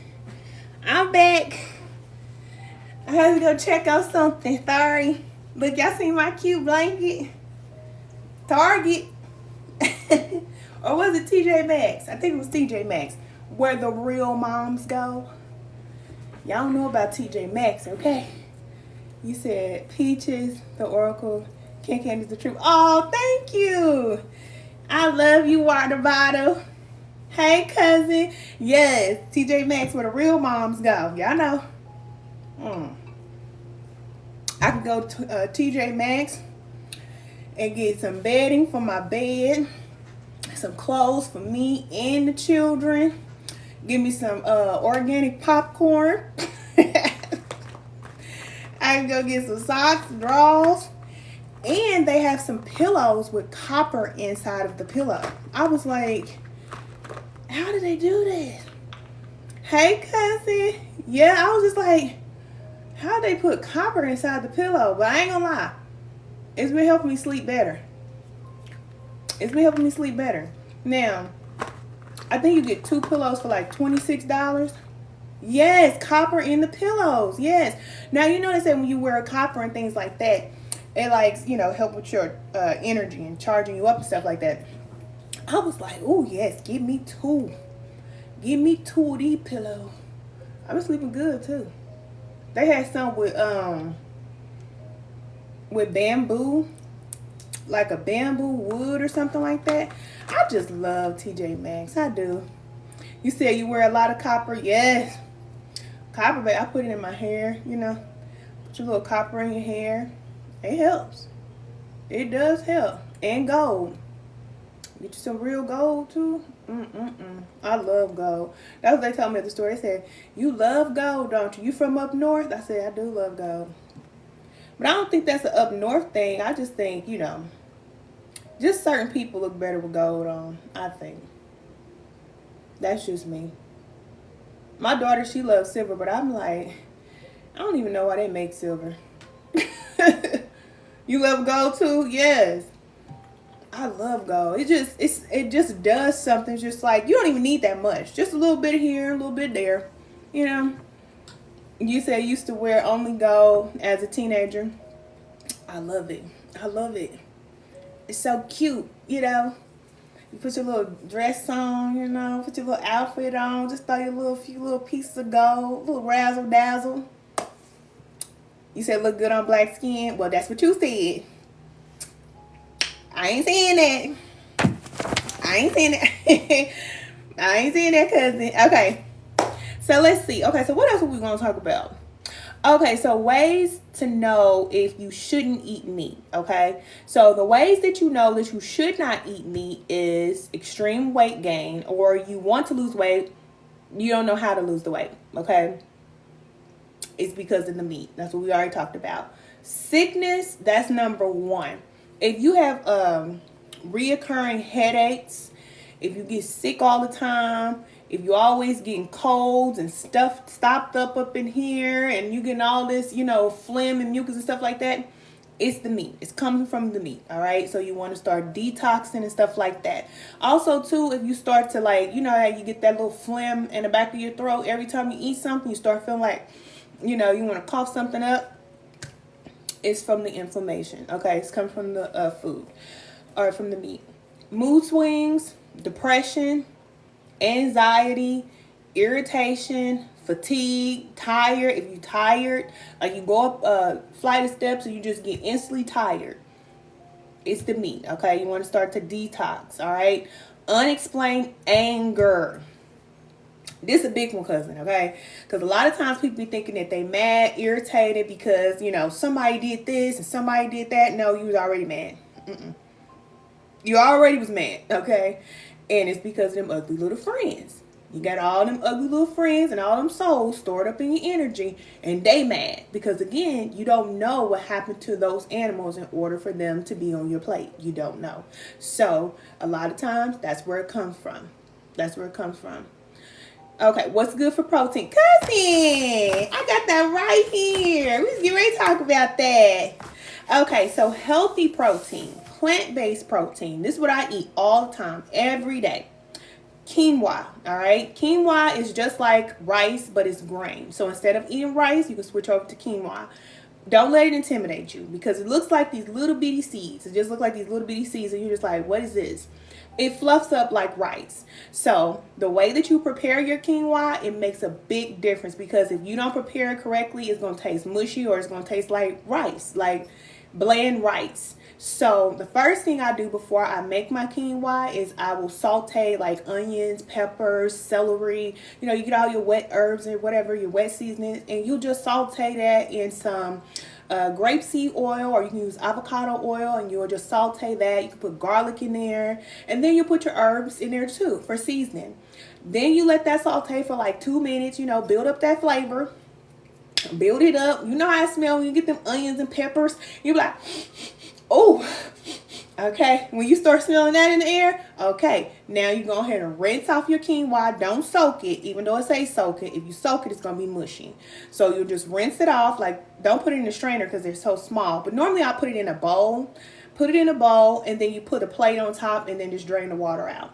And after you do that, you'll put the quinoa in the pot, and then you'll add about 3 cups of water. Normally it's 3 cups of water. So you'll add the 3 cups of water in there, and then just let it boil. Mix it up. If you got coconut aminos, that'll build up the flavor. If you have some tomatoes, put that in there, chop it up, you know, build up your flavor, however you do it, okay? Everybody's different, but that's the basics. You'll want to use your herbs that we're talking about, and you'll want to use onions, peppers, celery, stuff like that, and that will make it taste so much better, all right? Then, let me tell you a little trick I do. It's a little trick. So, it only takes 15 minutes to cook. Quinoa is so good. I'm telling you, you can eat it by itself. If you put like carrots, like I'll put carrots in there too. Or if you put like peas, you know how to make shrimp fried rice? You can make the same thing with your quinoa. So after your quinoa is done, you got your vegetables in there, it's all done, it's fluffy. Then what you'll do is in another pot, you'll put like some plant-based butter. You can use plant-based butter, or you can use avocado oil, or whatever oil you got. And you're going to saute some more onions and peppers, okay? But you're not gonna let these cook down, because this is what they do at the restaurants, Chinese restaurants. That's why you taste the onions and stuff so good, and the peppers and stuff, because they don't let it cook all the way down. So you're gonna saute those vegetables, and then you'll take your quinoa, a little bit, put it in there, but you'll want to mix it with some oil, okay? So then it'll have that taste. And then put that coconut aminos in there. Shrimp fried rice all day. Who wants some shrimp fried rice? Who wants some shrimp fried rice? It tastes just like shrimp fried rice, all right? So that's how you make your lentils. And I think I have a video on how to make the quinoa. I said lentils. That's how you make your quinoa. If you look back on my YouTube channel at the Lighthouse ATL channel, you'll find it there, how to make the quinoa and also how to make the lentils, because lentils is another good way to eat your protein, okay? It's another very good way, and I eat protein every day. I don't know why people think just because you're vegetarian you don't eat protein. You can still eat your protein every day, and every day either I eat quinoa or I eat lentils. So with the lentils, I have another video on that too, how you make your ground lentils. And literally you can make your spaghetti, you can make tacos, you can make whatever you would use ground beef for. You could use lentils to do the same thing. Now I told you about my speech, so don't judge me, judge the moon. Okay, so anyway, ground lentils. The only thing you'll do is soak the lentils, let it sit overnight so you don't have to worry about it, and then drain the water off, put it into your blender 1 cup at a time, blend it up, 1 cup at a time, and then you'll saute your onions and peppers the same way you did with the quinoa, and then you'll just add the lentils. So you'll do the same thing, but you're just using lentils instead of using the quinoa. The only added step is that you'll have to blend them up, because lentils, they come in like, little pellets. They look like little pellets, almost like beans, but they're smaller. So you'll want to soak them so they can be soft enough to blend. Chickpeas are good for protein. Chia seeds as well, and then you also want to get a good plant-based protein powder. Now, it's different for everybody because it just depends on what you can tolerate, but find you a good protein-based powder or a protein powder that's plant-based, and I would say maybe drink your protein shake every other day, because you don't want to drink protein shakes every day. You want to give yourself some time to digest it. So if you drink like a berry smoothie, you use your berries and you put your juice in there, then just add you a little bit of protein in there, and you can just drink your protein in the morning. Drink your protein in the morning, and then you skip a day and then do protein another day, so that you won't be looking weak. Okay, because that's what happens a lot of times when people are on this spiritual journey and they start to sin and do all this work and stuff like that. They start looking sick because they don't have the nutrients. You still have to get your nutrients, and it doesn't matter who you are, if you're on the spiritual path or not. If you want to start eating healthy, you have to remember that nutrients is very important. Even though you'll say you don't want to eat certain foods, you don't want to eat this or that, if you start feeling weak, or if you start feeling like, you need to eat something to get your strength back up, then just use common sense. Don't just be so vegetarian that you start feeling weak and then you don't have the strength you need. Like some people say they just only eat fruit. If you only eat fruit, then you're not going to get the nutrients that you need from only eating fruit. You're going to get sick. It's just the truth, okay? A lot of people think that if you just go vegetarian, you're going to be happy and healthy, and that's not the truth, okay? You still have to be smart, all right? So, if you plan on eating meat, this is what Spirit had told me, all right? You want to raise your own meat, which means that you need to get a farm. And this is what I know. If most people knew how to kill an animal, and if they knew that they would have to kill this animal to eat it, they would stop eating meat. That's a fact, all right? And a lot of these pretty hand men's out here, they know that they would not be killing all these animals and eating them. I'm just telling you the truth. And women too, all right? But that's the way that it should be done. That is the way that the ancestors used to do it. They would raise their own animals. They knew their animals by name. They knew what they ate. They were in control of that, and they would make sure that those animals ate a certain way. They lived a certain way. They treated those animals with integrity, and they also released their soul or slaughtered them with integrity as well. So they said certain prayers over the meat. They didn't just, God is good, God is great, let's take it. Okay, it wasn't that type of prayer. They actually gave thanks for the life of this animal that is sacrificing their life for them. So it was a certain respect that they had for the animals because they knew that these animals are sacrificing their life in order for them to live. So there were certain prayers that went with it. You see, you feel like we need to find a group of like-minded folks and start a compound. Cousin, join the spiritual alignment class. That's all I'm going to tell you. That's all I'm going to tell you, because you know we got our private community. We already have a private community. Yes. And trust me, all the women that are in our private community, y'all coming with me. Everything that I do, y'all are coming with me. Y'all are going to be a part of what I do. Whatever spirit guides me to do on this planet, y'all going to be a part of it. Period. Because I know that when women start to become healthy and we start doing things together collectively in the world, we are going to make a massive change. For sure. For sure. So join the community. And it's forever, okay?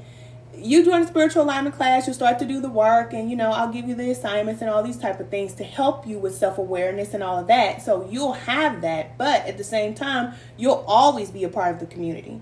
So anything that you're going through, anything that I got going on, anything that the ladies in there are sharing, you're a part of that community forever. And it's not on Facebook. I can't stand a Facebook group. I can't. Get on my nerve. Facebook will shut you down for anything. Instagram and Facebook, okay? You see I'm crossing this off of here? That's how I cross off Instagram and Facebook.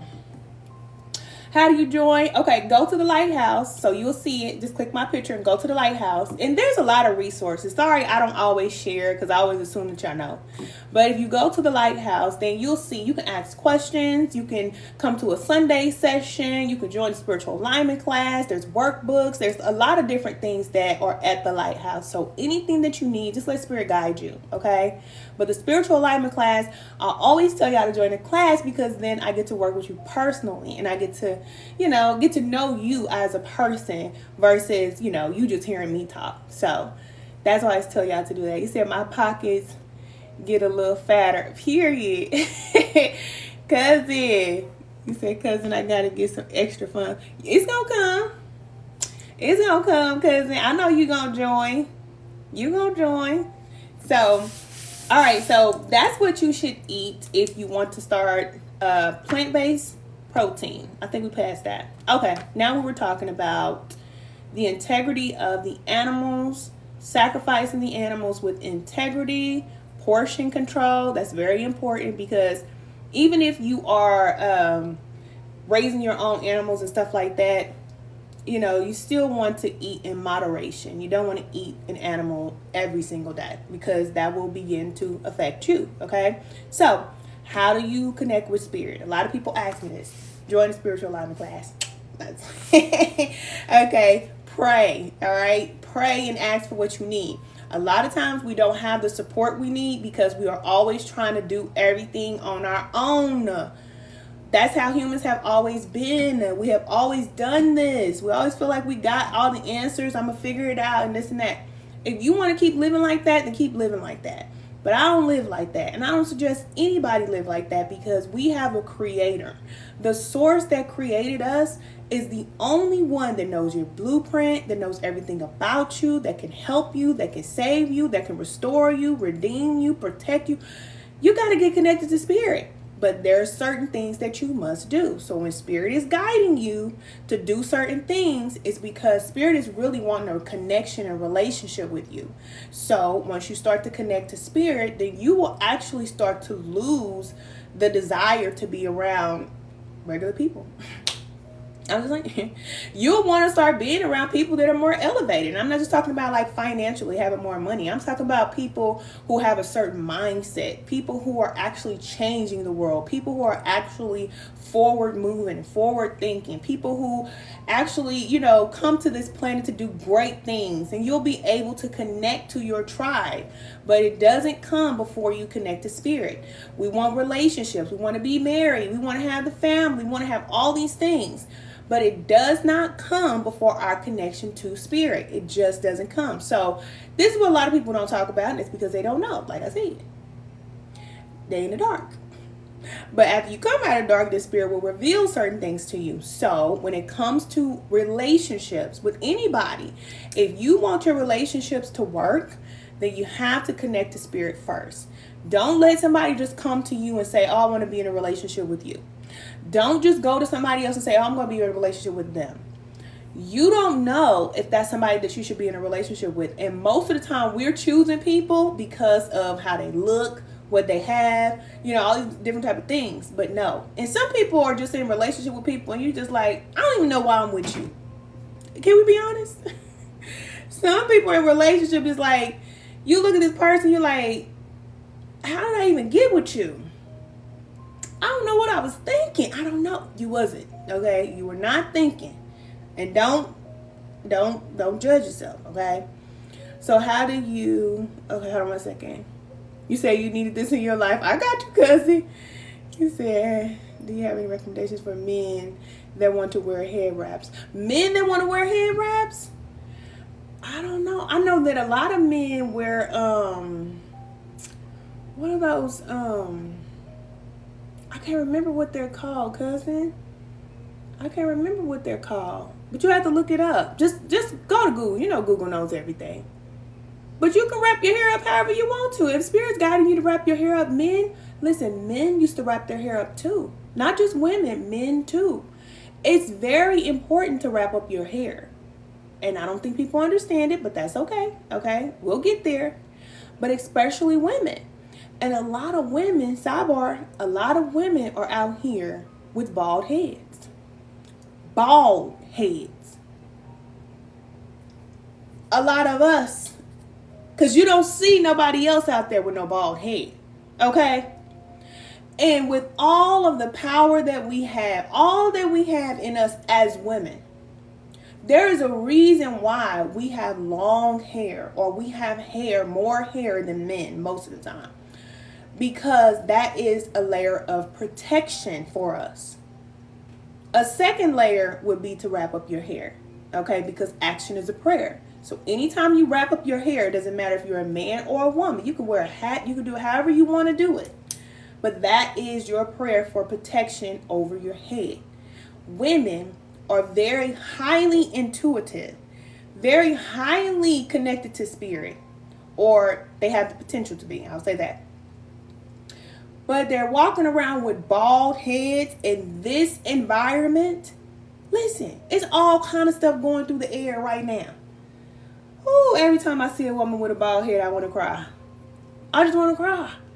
Especially if they're sick. If you're already sick, then you need to cover up your head. Where'd this trend come from? Yeah, you said desperation and loneliness will have you in some mess. It's true. It's true. We all have been there, okay? We all have been there. But you're just aware of it now. You're aware of it. But I think the desperation and all of that comes from the fact that we want love, but the love that we need, we're not giving it to ourselves. So we're always searching for something from somebody else, but it never comes from the outside. It never will come. And I don't want my cousins out here in this world looking for something from anybody when you can give it to yourself.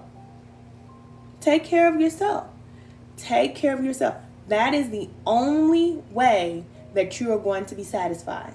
That's the only way.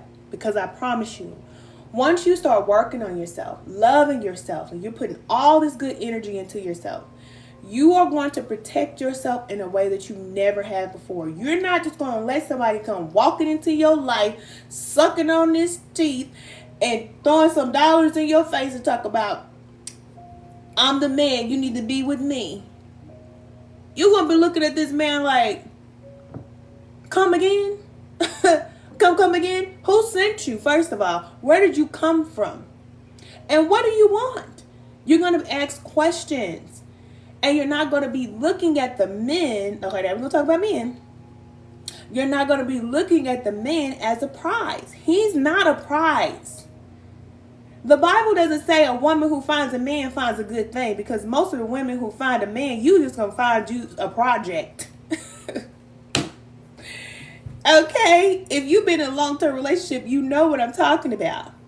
These men need some help. And that's the reason why the woman was created, to help them.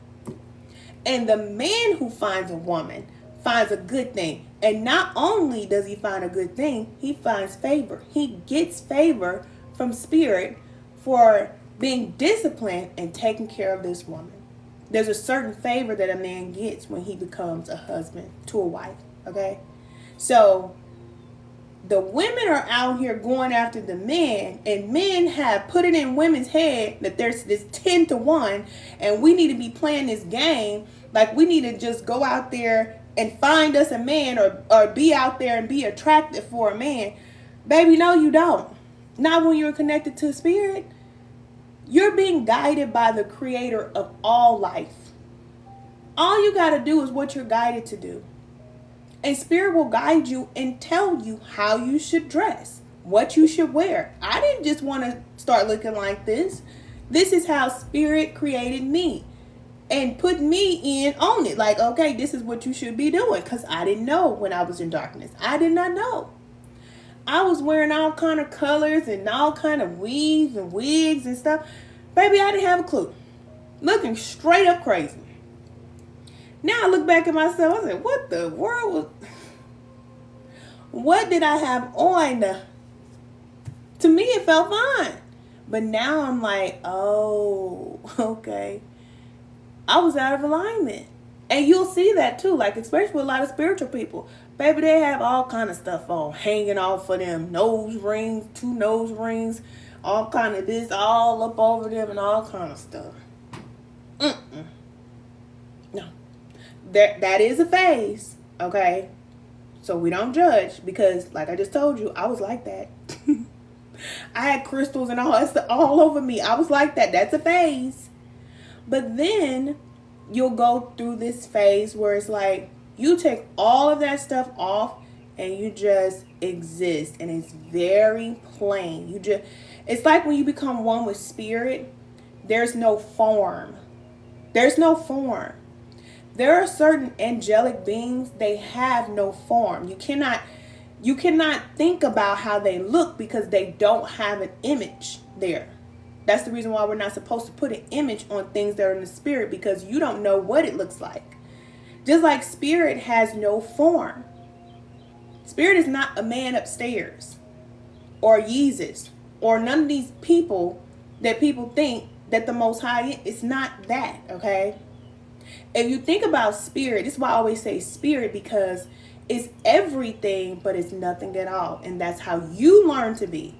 You learn how to be nothing at all. You don't need anything at all, but yet you have everything.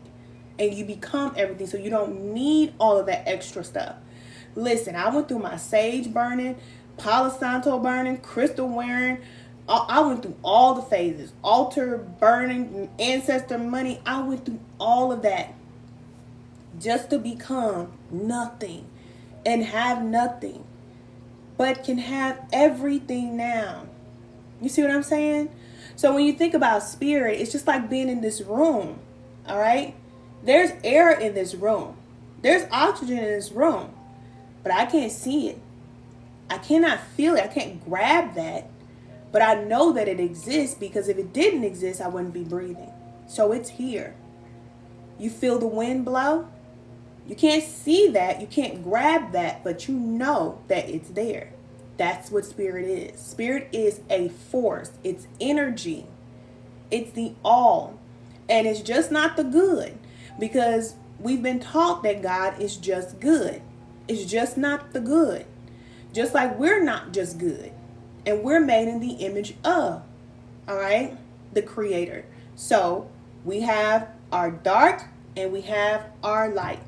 We have the goodness that we are, and we also have that dark side. But we learn how to manage and tame that part of us that is out of control. And when you learn how to manage and tame that part of you that is out of control, of course, by the guidance of spirit, because you can't do it, once you surrender and you stop trying to do things your way, then spirit will guide you. And then the things that used to be hard for you, you will not have an issue with those things anymore. because you stop resisting. You stop saying, I have to have this. I want to have this. I should get what I want. You stop doing that. And then you start to say, okay, what is it that's best for me? You start to pray and ask for these things. What I mean by prayer, you actually are getting in the flow with spirit, and you're like, look, I can't do it on my own. And then spirit's like, good. You have come home. Good. This is what you should do. Let go of your parents. It's like, what? But now my mama, what? Yeah, I know it's your parents, but they're also my children. And your parents are different from what you think. You think they're this way, but this is how your parents really are. And your parents still need to learn certain lessons. Just because they're older than you doesn't mean that they need to stop learning lessons. And if you're there to block them from learning the things that they need to learn, then you're going to be in the way. So you need to get out of the way. And you said, okay, all right. So then I can't talk to my mama? Not as much. That's hard. But I'm living that life right now. I'm living that life right now. And it's hard for me. Because I love, especially my mom. I just love her. But I know that there are things that my mom needs to learn. And there are certain things that she must do to connect to spirit. And I can't help her. You said facts? Yeah. Me too, but now I'm ready and on the move. Yep. That's hard. It's hard. The spiritual path is not easy. It's not easy. And it's not for everybody because, it requires for you to sacrifice your life. Christ was not the only one that sacrificed his life. We are now here because of Christ. Because of what Christ did, now we have the opportunity to do even greater than he did. But we have to sacrifice too. And so when you get to know that energy and you get in the Christ mindset, then you start to think like Christ. And you're like, well, what was Christ attached to? What did he care about the most? And it was not the material things. It wasn't even being in a relationship. It was all about, what did I come here to do? And whatever I'm here to do, that comes before everything. So whatever I'm guided to release or whatever it is that I need to stop doing or start doing, then it's well with my soul. And it's hard to say because, like I said, you will be called to release everything. And that's hard. That's hard. Church don't teach you about that. You don't learn that from religion because religion just teach you to pray, but not letting you know that when you pray, then you got to give up something. And see, dark forces and negative forces of the world, they have their purpose. They're here to destroy. We're here to build up. They're here to destroy. And that's necessary. But they will sacrifice the lives of others to get what they want. That's what they do.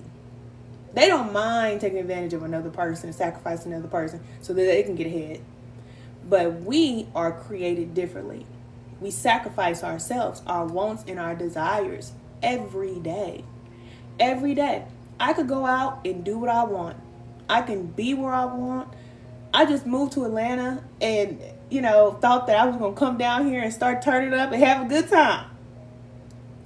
I haven't been out in about 3 years. I went out a few times, but for the most part, I have been in this house that I bought here in Atlanta. And I was thinking that I was going to come here and open up the lighthouse. And, I had this plan for myself. But when I started to let Spirit guide me, then Spirit said, you're not ready for that. Yes, you came to open the lighthouse. Yes, you're going to do those things if you are going to sacrifice what it takes to get in that position. Because you see people in the world, they go up really high and then they fall down because they're not prepared. They're not prepared. They did it with their own will, and there's only so much we can do with our own will. You can climb up high. A lot of people are climbing the ladder and they're becoming successful because of what they want to do. Everything is according to their plan. They think that it's God, but it's not. Because when it's God, you have to sacrifice before you start building. You're not going to start doing anything because you're not going to get too much. If you can't bear it, if you can't handle it, you're not going to get it. So that's the reason why we're always being guided to wait. That's the main thing. We always have to wait. And you get tired of waiting because you're like, I've been doing it. Spirit said, nope, not yet. But keep going. And then out of nowhere, you get more than what you ever thought that you can handle. And you're like, it scares you because it's more than what you even imagined. But you're ready. You prepare for it. And now you're ready. But it takes a long time to prepare. And a lot of people don't want to wait because they want it right now. We want what we want. We live in this society. It's like, you don't need to wait. You can have whatever you want. But spirit doesn't work like that. We have to learn how to humble ourselves. And a lot of people don't like that word humble. But I only use that word when it comes to submission to the Creator, because that's exactly what we should do. Because we're out of line and out of pocket. As humans, we have been for a long time. And spirit just has watched us and watches and watches. It's like, people in your life that take advantage of you, and they just keep taking advantage of you. And we deal with it, even in our own life. That it's just like, I just keep giving people chance after chance after chance, and they don't appreciate a thing that I do. But you keep loving them. You don't let them go. You keep loving them. That's how we are with spirit. That's how we treat God. And we just thank God for everything good. We thank God for everything good. We pray for everything to go our way. That's how we are. And spirit is searching. I believe that spirit is searching for those of us. Not really searching, because we're created to do what we do. But right now, at this time, it's like spirit is watching over humanity to see the ones that I have created with this spark, with this flame. Which one of those people can I ignite at this time to do what it is that needs to be done to build up this new world? Which one of them are ready? And it's like, for those of us that are not ready, then we just get passed over. It's just like, yeah, you have the potential to do it. You were created to do certain things, but you got too many blockages. There's too many things that you won't do, and it's too much that you need to do that you won't do. It's like, she ain't ready. He ain't ready. Keep on going. You put over there. And then there's some people that are like, I'm ready. And it's not with our mouth, it's our energy, our posture, how we carry ourselves every day, how we keep choosing love every day, how we don't get mad at God when things don't go our way. And when things happen, we just continue to just stay in the presence of God. Like, whatever it is, it'll be. Whatever it is, let it be. Thank you for all that is. Not just for good, but for whatever it is. Whatever it is what it is. Whatever I need to do, I'll do that. And you do it from your soul. You don't do it from your mind and your body. It's like on a soul level, you just allow whatever needs to be. And you don't fight it. But a lot of us, we fight God. We fight God for what we want. We want to keep it. We don't want to let it go. And God is going to let you have it. But then there comes a time when it's like, there's no God knows my heart when the big shoe drops. Okay? When the big bomb drops, there's no God knows my heart. I was just trying. Not when there's those of us who are actually in submission to the Most High. There's no God knows my heart. No. Because we have had to sacrifice. And it talks about this too, like in the Bible, where there's, the ancestors, or there's, they're in heaven. There are those who say, God, when will you avenge our blood? When, there are spirits on the other side. They're like, when is this big showdown going to happen? All that I had to go through, all that I had to sacrifice, and, all that they went through. There are so many souls that came before us that even made it possible for us to be in this position right now. And God is just like, just wait, putting everything in place, putting everybody in place, putting things together. That's what's happening right now. And things are going to change just like this. Boom. When the vid happened, it changed the world forever. The world will never be the same. It's like the shift happened at that time. There's another shift getting ready to happen again. And I believe it's going to happen next year, 2025. Between now and then, there's going to be something that's going to happen, and it's going to shift the world again. But the way that the world is going to change, it's like on a soul level, we all know. We all can feel it. We don't quite know in detail. Not everybody. Some of us do. But something is going to change. So you're just feeling this urgency to, to get better and do these things. But I'm here to let you know, just relax. Just relax, because whatever is going to be is going to be. You can't control it. The best thing you can do is just start to listen to what you're being guided to do, and don't make an excuse about what you're being guided to do, even if it's the hardest thing you ever had to do in your life.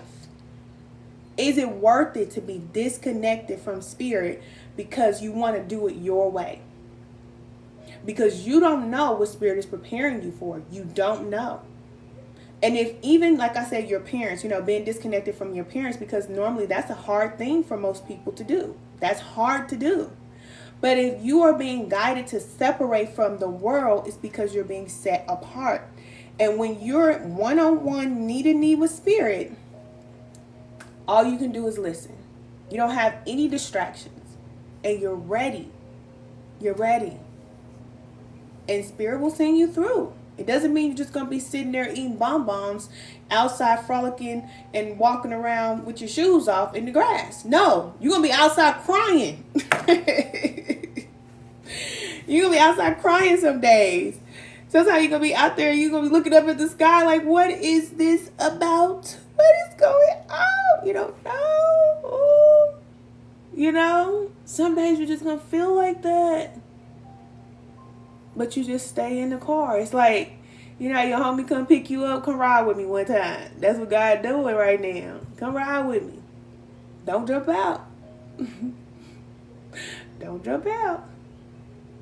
You said you got to leave people behind. Yeah. You said teacher bag. For real. Like everybody but my babies. Water bottle, I did that. I left everybody in my life. When I moved from Kansas City, Missouri, that's where I was born and raised. I had a great connection to my city. Like everybody, where you're born at, you have a connection to that spot. Like Kansas City's in my heart. Look, it's just in my heart, and it hurt me so bad to leave. Even though it just was the worst place to grow up. It just was in me. I just had so many experiences, and I knew that every day I had somewhere to go. I had, people that loved me, and I just would pull up. You know what I'm saying? We'd be sitting outside and just barbecuing, and my kids going to different practice, and my friends. I had a life that was like, I felt like that's where I was supposed to be. But then Spirit guided me to move to Atlanta, and I was like, I was ready to go. I ain't gonna lie. Because life had got so hard for me up there. It's just like Spirit will push you where you need to go. So I was just ready to go at this point. But when I moved here, I left everything. It was just me and my children. That's it. That's it. And that's all it is now. That's all it is now. But I do not regret making that decision. That was the best decision I ever made for me and for my children. Because if I would have stayed where I was at, I would not be this person. Because being in Georgia, it's just so much life here. And I actually like see successful people. I didn't ever see successful people in Kansas City. You don't see that. It's just a lot of crime, and y'all know how it is. You know, you grew up in the hood and stuff. You just don't ever see that. So moving here, it's like people, even though they have their hood and stuff, but at least they still have people that are successful here. You see that. And not just white people, like in Missouri, the people that are successful are white people. It's black people that are successful here. Like I stay in a nice neighborhood and there are all black people here. That's it. And I never saw that before. So I needed to see this. I needed to be in a place where there are trees all around me. All around me. I never had that. Ever. You grow up in a city, you don't have that. I didn't have a backyard. My backyard was like this big. It's like this, you know? But now I have a backyard, and even beyond my backyard is nothing but trees. When you get in a certain environment like that, it does something to you. I stay like 30 minutes from a mountain. I never have ever been to a mountain before until I moved here. But I didn't know that this is where I needed to be. But Spirit knew that this was best for me. That's what I'm saying. When you follow the guidance from Spirit, Spirit will guide you. And even though it may feel very uncomfortable, you will understand why when you get there, you're like, oh, yeah, I needed to do this. I should have did this 10 years ago. I should have did this a long time ago. You say you're being called to leave where you are. Just don't know where to go. Spirit will tell you. Spirit will tell you. So start with your journal, okay? Get your journal out, writing, and be intentional about going outside and just sitting outside and praying and asking for guidance. You're going to get the guidance you need. You have to stop telling yourself that you can't hear, because you can hear. The things that you need to do, you are saying, I don't want to hear that. So then Spirit won't talk to you. And that's what a lot of people do. Because if you know that this is what Spirit is guiding you to do, but then you say, I don't want to do it, then you can't expect for Spirit to tell you more. When you are open and you are ready to receive, no matter what Spirit says, you're able to handle it, then Spirit will talk to you. Sometimes you'll have to say, okay, I need a break. Okay, let me just unplug from everything so that my mind can be clear, because you'll have so many messages coming in at one time about every single thing in the whole wide world that you won't be able to handle it. It'll be a lot. But you have to learn how to disconnect. You say, I never felt like this was the place for me. It's time for you to go. It's time for you to go. And you know that. See? You're not lost. You're not confused. You're not confused. We all know what to do. You know what you need to do. If I ask you right now, what's one thing that you know you need to start doing? You'll be able to say, okay, I need to start doing this. What's one thing that you know you need to stop doing? Okay, I need to stop doing that. There you go. It's as simple as that. But we make it hard because we don't want to do it. And that's the human side of us. Because, before we become spiritually connected, thank you. Before we become spiritually connected, then all we know is our flesh and what we want. Just like a child. All a child knows is what they want. They want to cry, they want to whine, they want everything their way. Until you grow up and you become more spiritually evolved and you're like, I don't get to have everything my way. And that's okay. It's probably good that I don't have candy all the time. It's good. It's okay if we don't get everything our way. That's all right. Okay? So, pray, ask for guidance. When you get the guidance, listen. Because Spirit is always talking. People will say, I'm praying, but I can't hear nothing. I can't hear a thing. My headphones is broke. Let me quit laughing. I can't hear a doggone thing with these things on. I'm just playing. You can hear, and I'm here to let you know. You can hear it. I just told you. And every day you can make this a practice, at least once a week. You make a practice. What do I need to release? Okay. Am I doing that? All right. How do I start doing that? Because it may not be as easy as to release everything, so quick. It's not always like that. Sometimes it's a process. So am I in the process of doing that, or am I just telling myself I'm going to do it, but you're not doing it? Because you have to have a plan. So what's your plan? What's your strategy? Do you have a plan? If you don't, then you create one. You create a plan, and then you work the plan. It's just like anything else in life, So if you want to move somewhere, don't let money stop you from doing what you want to do. Spirit doesn't need money to move. And that's another thing we have to learn. The world needs money to work. Spirit doesn't need money to operate. At all. At all. So the things that you want in your life, or whatever it is that you need, do not make your plans based off of money. Just take money out of the equation. Allow your mind to think as big, or go as big as it can go. Okay, you just gonna think about where you want to go. What environment do you want to be in? Where do you want to move? Start doing your research now. Start printing off pictures of those houses that you want to buy. How many bedrooms do you want? All this type of things. You need to start doing that, because now your mind is going to start thinking about what is possible. But if you're just sitting there like, I can't do that. That's impossible. It's going to be impossible for you. And I bet you were saying the same thing last year. You can be saying the same thing next year. You said it's so true? Yeah. You're saying the same thing next year. If you don't start planning now, or if you don't start allowing your mind to think about the possibility, you saying that you can't do it now, you're going to be saying it next year. You're going to be saying it the year after that. This is how people end up on jobs for 10 years. I used to work with women that was on a job for 20 years. And they're happy about it. I used to go into them jobs like, I knew I wasn't going to stay there. I knew it. I didn't want to hang nothing up. And I used to draw blood. So we had draw stations. We worked in the hospital, right? So we had our own room. Like a hospital room.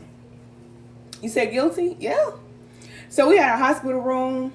We had a bed, we had a chair, we had a TV, everything. And people used to decorate their rooms and bring pictures of their babies and all kind of stuff and animals. And I'm like, oh, girl, your room is cute. I used to go in their room. Okay, they had the music playing and everything. Baby, my room was dry. Nothing in there. They're like, Ken, why you ain't got nothing in here? I do. I got hand sanitizer. I got gloves. I got...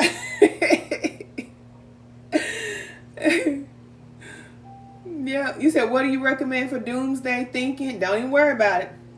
Don't worry about it, because you can't control nothing that's going to happen. You can't control it. I just told you what to do. Just follow spirit. Because this is the thing. When you're spiritually connected and you know that you're locked in with the source, then you don't even think about the negative things. So you have to work on mindset. Also start reading books, okay? There's a book called The Universe is Calling You. Who I don't know who wrote that. Universe is Calling You. I don't know who wrote that.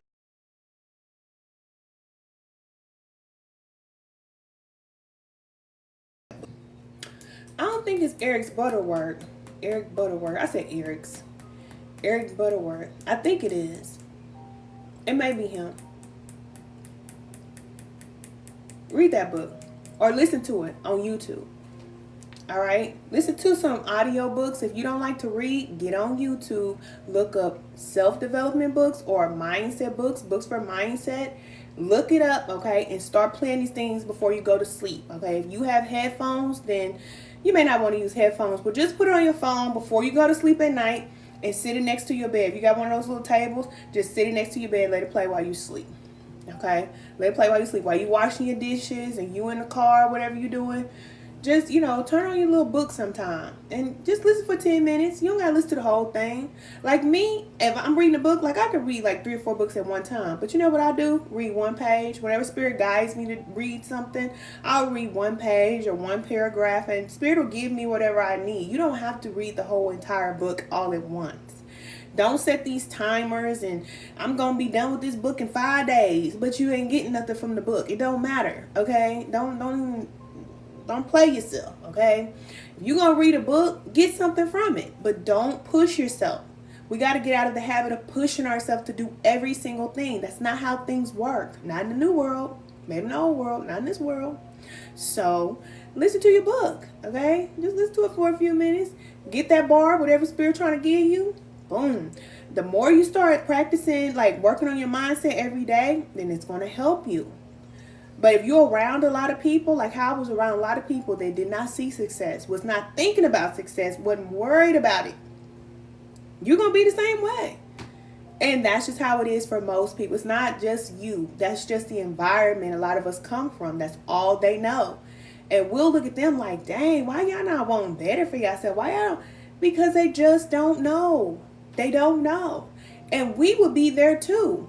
But Spirit just created us differently. That's it. It's not because we're special. We just were created differently because we're going to do something different. So we think different.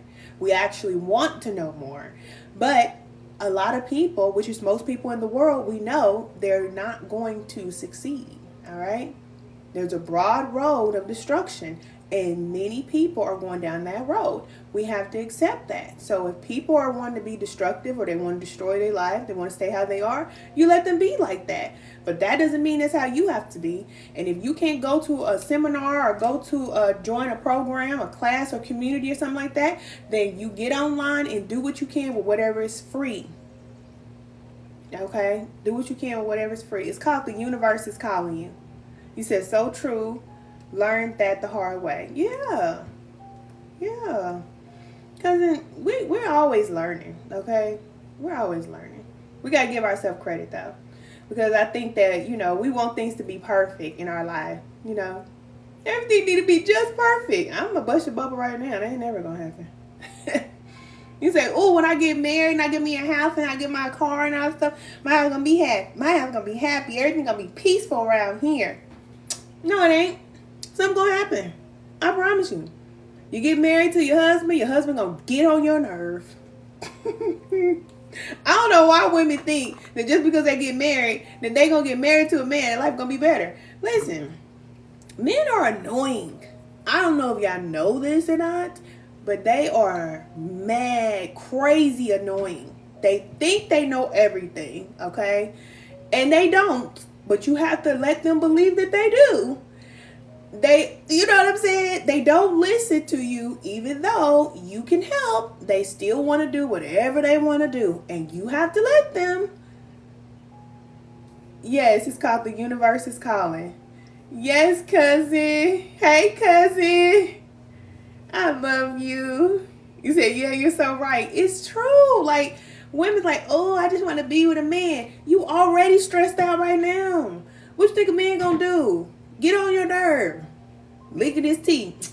What's up, baby? Ooh, you looking good. You like, they're annoying. You're welcome, cousin. They are. And they always want to tell you what to do. That's the thing. Like, while you don't have a man trying to boss you around and run your life, then do whatever it is that you need to do now. Connect to spirit. Do what you need to do now. Because when you get in a relationship with a man, now you got to be a part of his program. What he got going on. Your life has to shift. It has to. That's just the way that it is. As a woman, you get with a man, he has something going on or whatever he got going on. You're going to have to leave what you got going on to go be a part of what he got going on. And then y'all going to have to come together and do what y'all think.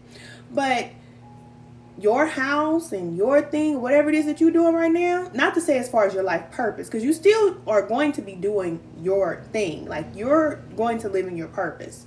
And he should support you with that. But you're going to have to move out of your house. He's not going to come and live in your house. Like, a lot of women think that their life can stay the same and be with a man. It don't work like that. You're going to have to give your life up.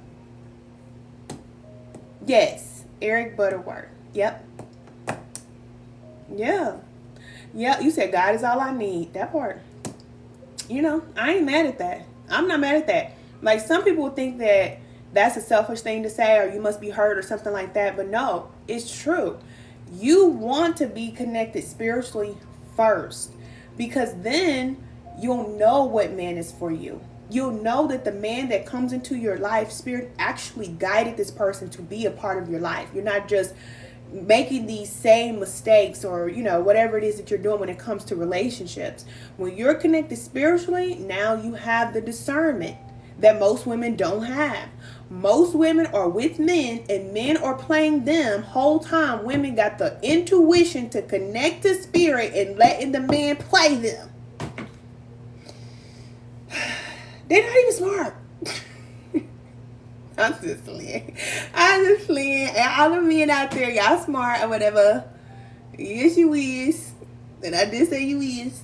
Y'all smart. Y'all know everything. You got all the answers. You said, cousin, I was trying to break my celibacy the other day and the dude didn't answer. Cousin, you trying to break your celibacy the other day and the dude didn't answer? I'm getting ready to whoop you. See, this is why you got to be a part of spiritual alignment class, because you would have got a whipping that day. That day when you thought you was getting ready to go break your celibacy, yeah, I would have whooped you. I would have got that belt. Yes, cousin, for real. You was gonna break your celibacy? Cousin. And then he didn't answer? See, what about you trying to get hurt? You trying to get hurt. I already told you. You know the answers. You just be playing. You just be playing at this point. For real. You said I was feeling like beloved. For real. You said block you. Oh, cousin. I'm glad he didn't answer the phone. I hope he blocked your number. Whoever that man is that you trying to go and play around with, I hope he blocked you.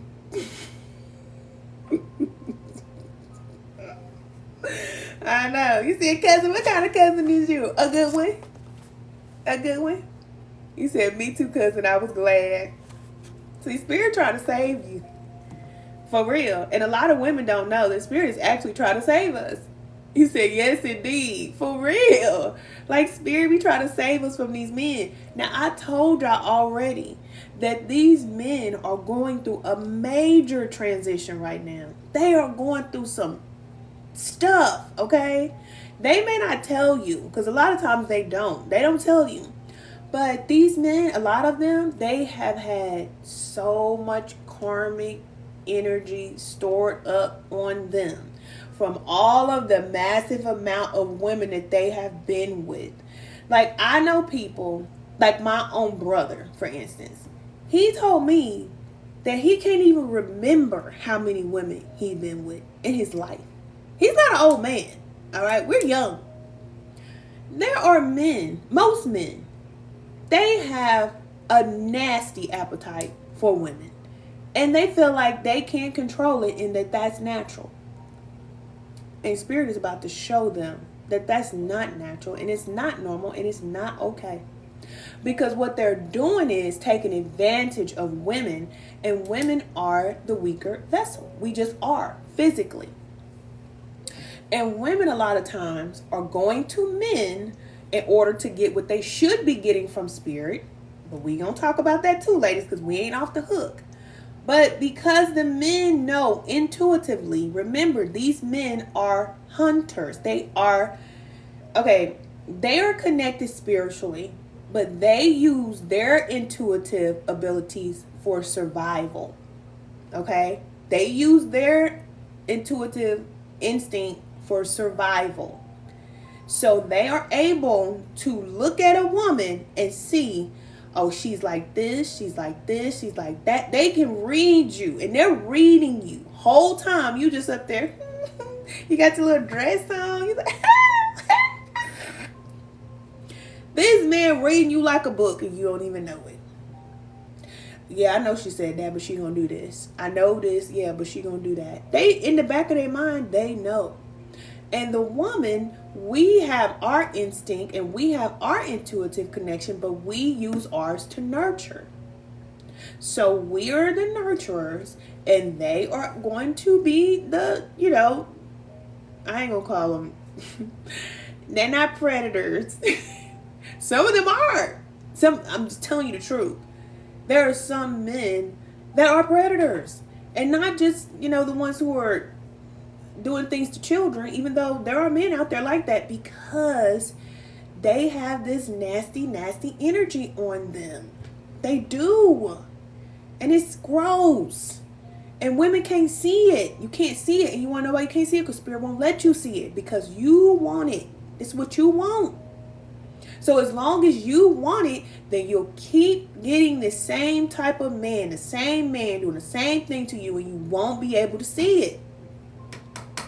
Yeah, hunters. It's true. It's so true.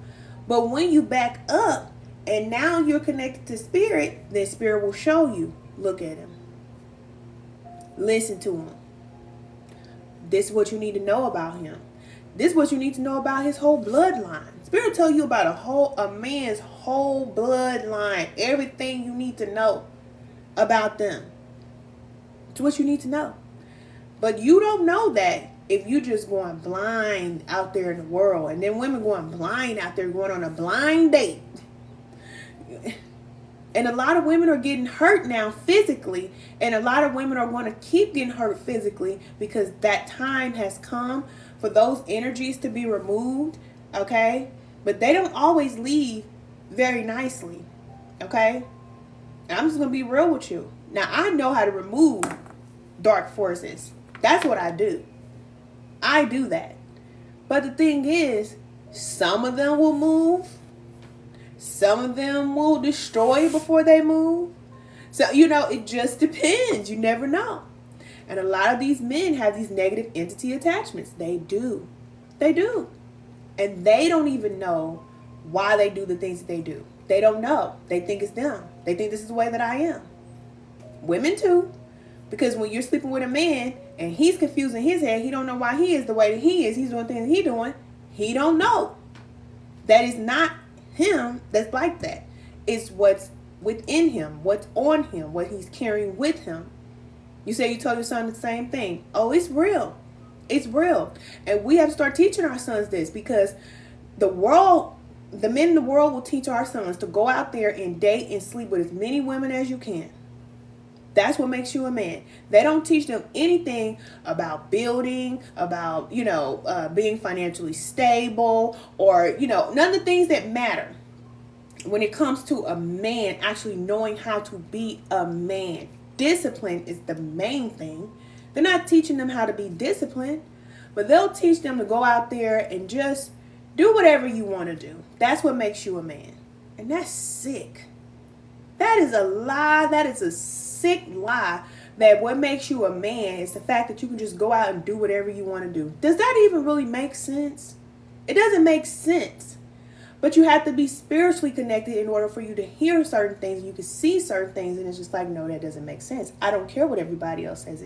It doesn't sit well with me. But a lot of men feel like that. And don't let them have money. If they have money, baby, the lazier they are, the worse they are. Because they don't have to do anything. They can pay somebody to do every single thing. They can pay somebody to do whatever. They feel like everything that they want, they should receive it. And it's a big setup. It's a big setup. You said they think with the wrong head. Yeah, they think with the wrong head, but this is what women have to understand. The other head that we thinking about, they don't have any control over that. They don't. So like I was telling you, they have these attachments. That part of them is out of their control. So when they say, I can't control this, they're not lying to you. They're telling you the truth. And that's the reason why women, you have to protect yourself, especially if you have children. Because you don't know if this man has control over his member or not. You don't know. Because the only way he can be in control over that friend of his is if he's spiritually connected. Because now he has something to listen to. He has to have something greater than himself and even greater than you that is going to keep him in line. Women think that they're going to come in here looking all beautiful and cook up a bunch of food and this man's just going to be what they need him to be. And that is not how it works. He needs to be connected to his creator, and he needs to have a certain reverence and respect for the creator, because if he doesn't, he has no control. And I don't care how good he looks. I don't care. Don't even look at none of that stuff, because I promise you, if he's disconnected spiritually, he's going to hurt you. He's going to hurt you because he's already hurt. So if he's already hurt, he's not going to treat you like some queen or some goddess. No, you're going to get hurt too. You're going to get the smoke too. And then you'll be thinking that, oh, it's me. It's not you. The man is out of control. He's out of control. He's out of his mind. Literally out of his mind. And that's the reason why we are being guided to be celibate. Water bottle. That is the reason why a lot of us women, we've been holding on to it. Okay? Sitting on it. Because it's dangerous. It's just dangerous. On a soul level, don't be laughing, water bottle. It's dangerous. You don't know who you're dealing with. You don't know. And then women will go on a date with a man and go back to his house. The days of doing that, when you could do that back in the day and get away with it, baby, if you do that right now today, they might find you in the back of the house somewhere, underneath the ground. You never know what that man might do. The men are losing their mind. They're losing it. They're losing it. And it's because they are the leaders. This is why it's happening. So I'm going to tell you what's happening. I'm going to tell you why. This is why it's happening. Because they are in a leadership position. And a lot of them have abused their authority. Most of them don't even know that they are leaders. They want to be treated like leaders, but they don't act like leaders. So they're taking advantage of weaker vessels like the women and the children. And they think that because I'm a man, I have the right to do this.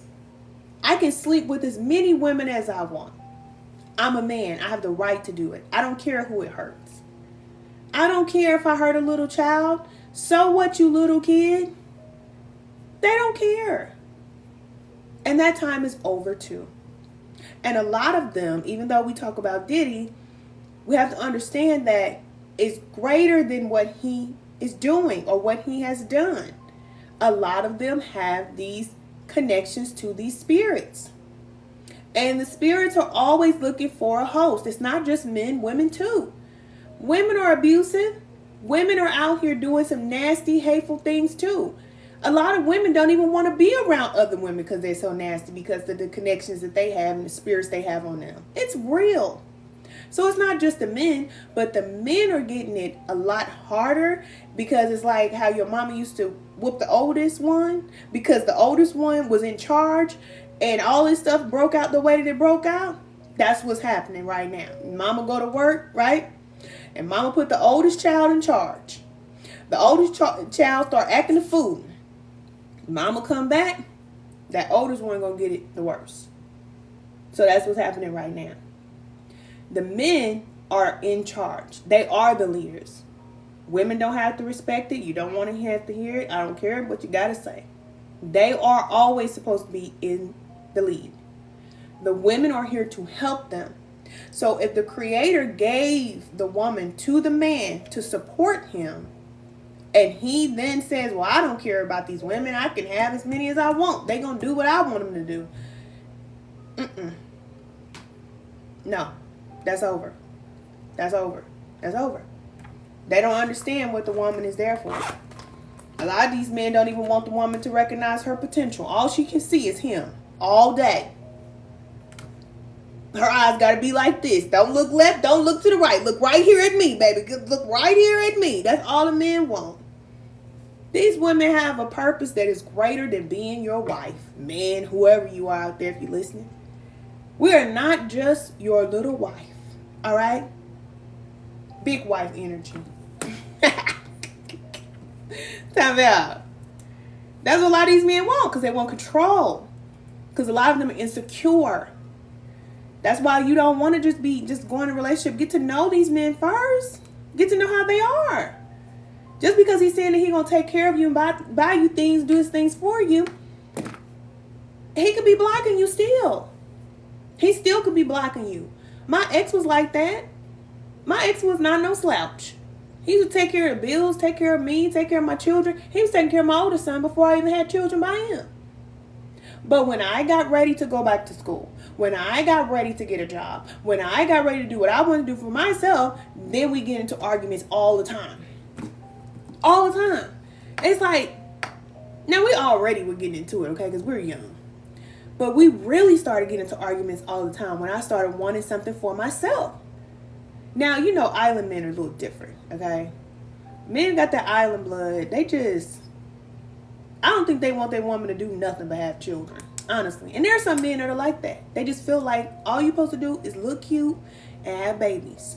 Some men are like that. And some women are okay with it because they're like, oh, okay, well, that means that I don't have to work. But that means that you don't get to fulfill your purpose either.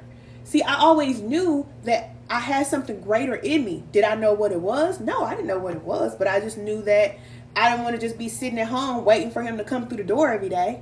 Literally, when I had my daughter or our daughter, that's all I used to do. Every day, the highlight of my day was him coming home from work. He's home. He's pulling up in the car. Now I get somebody to talk to because the whole day I'm sitting here with children all day watching freaking Judge Mathis. And I'm 19, 20 years old when I should be out living my life and exploring and trying to figure out what I want to do with my life. I was in a whole relationship, just had my second baby, and he paid the bills. So I didn't have to worry about paying the bills or none of that stuff. But still, it wasn't like he was rich. You see what I'm saying?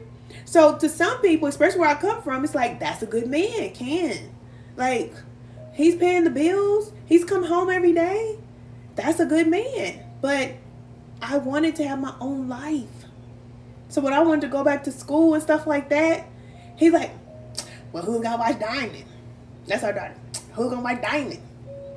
Why you going over there? Who doing this? Why you doing that? I'm like, she going to go to daycare. Struggle with the inner unsettledness of a 43-year-old girl. Yeah. Inner unsettledness. That's interesting, cousin. Yeah. They are playing. They definitely are playing. But a lot of them don't know. They don't know. They don't know. But being unsettled at 43 and you're aware of it, that's a good start. That's a good start. That means there's some things that need to be adjusted. There's some things that need to be adjusted. That's all.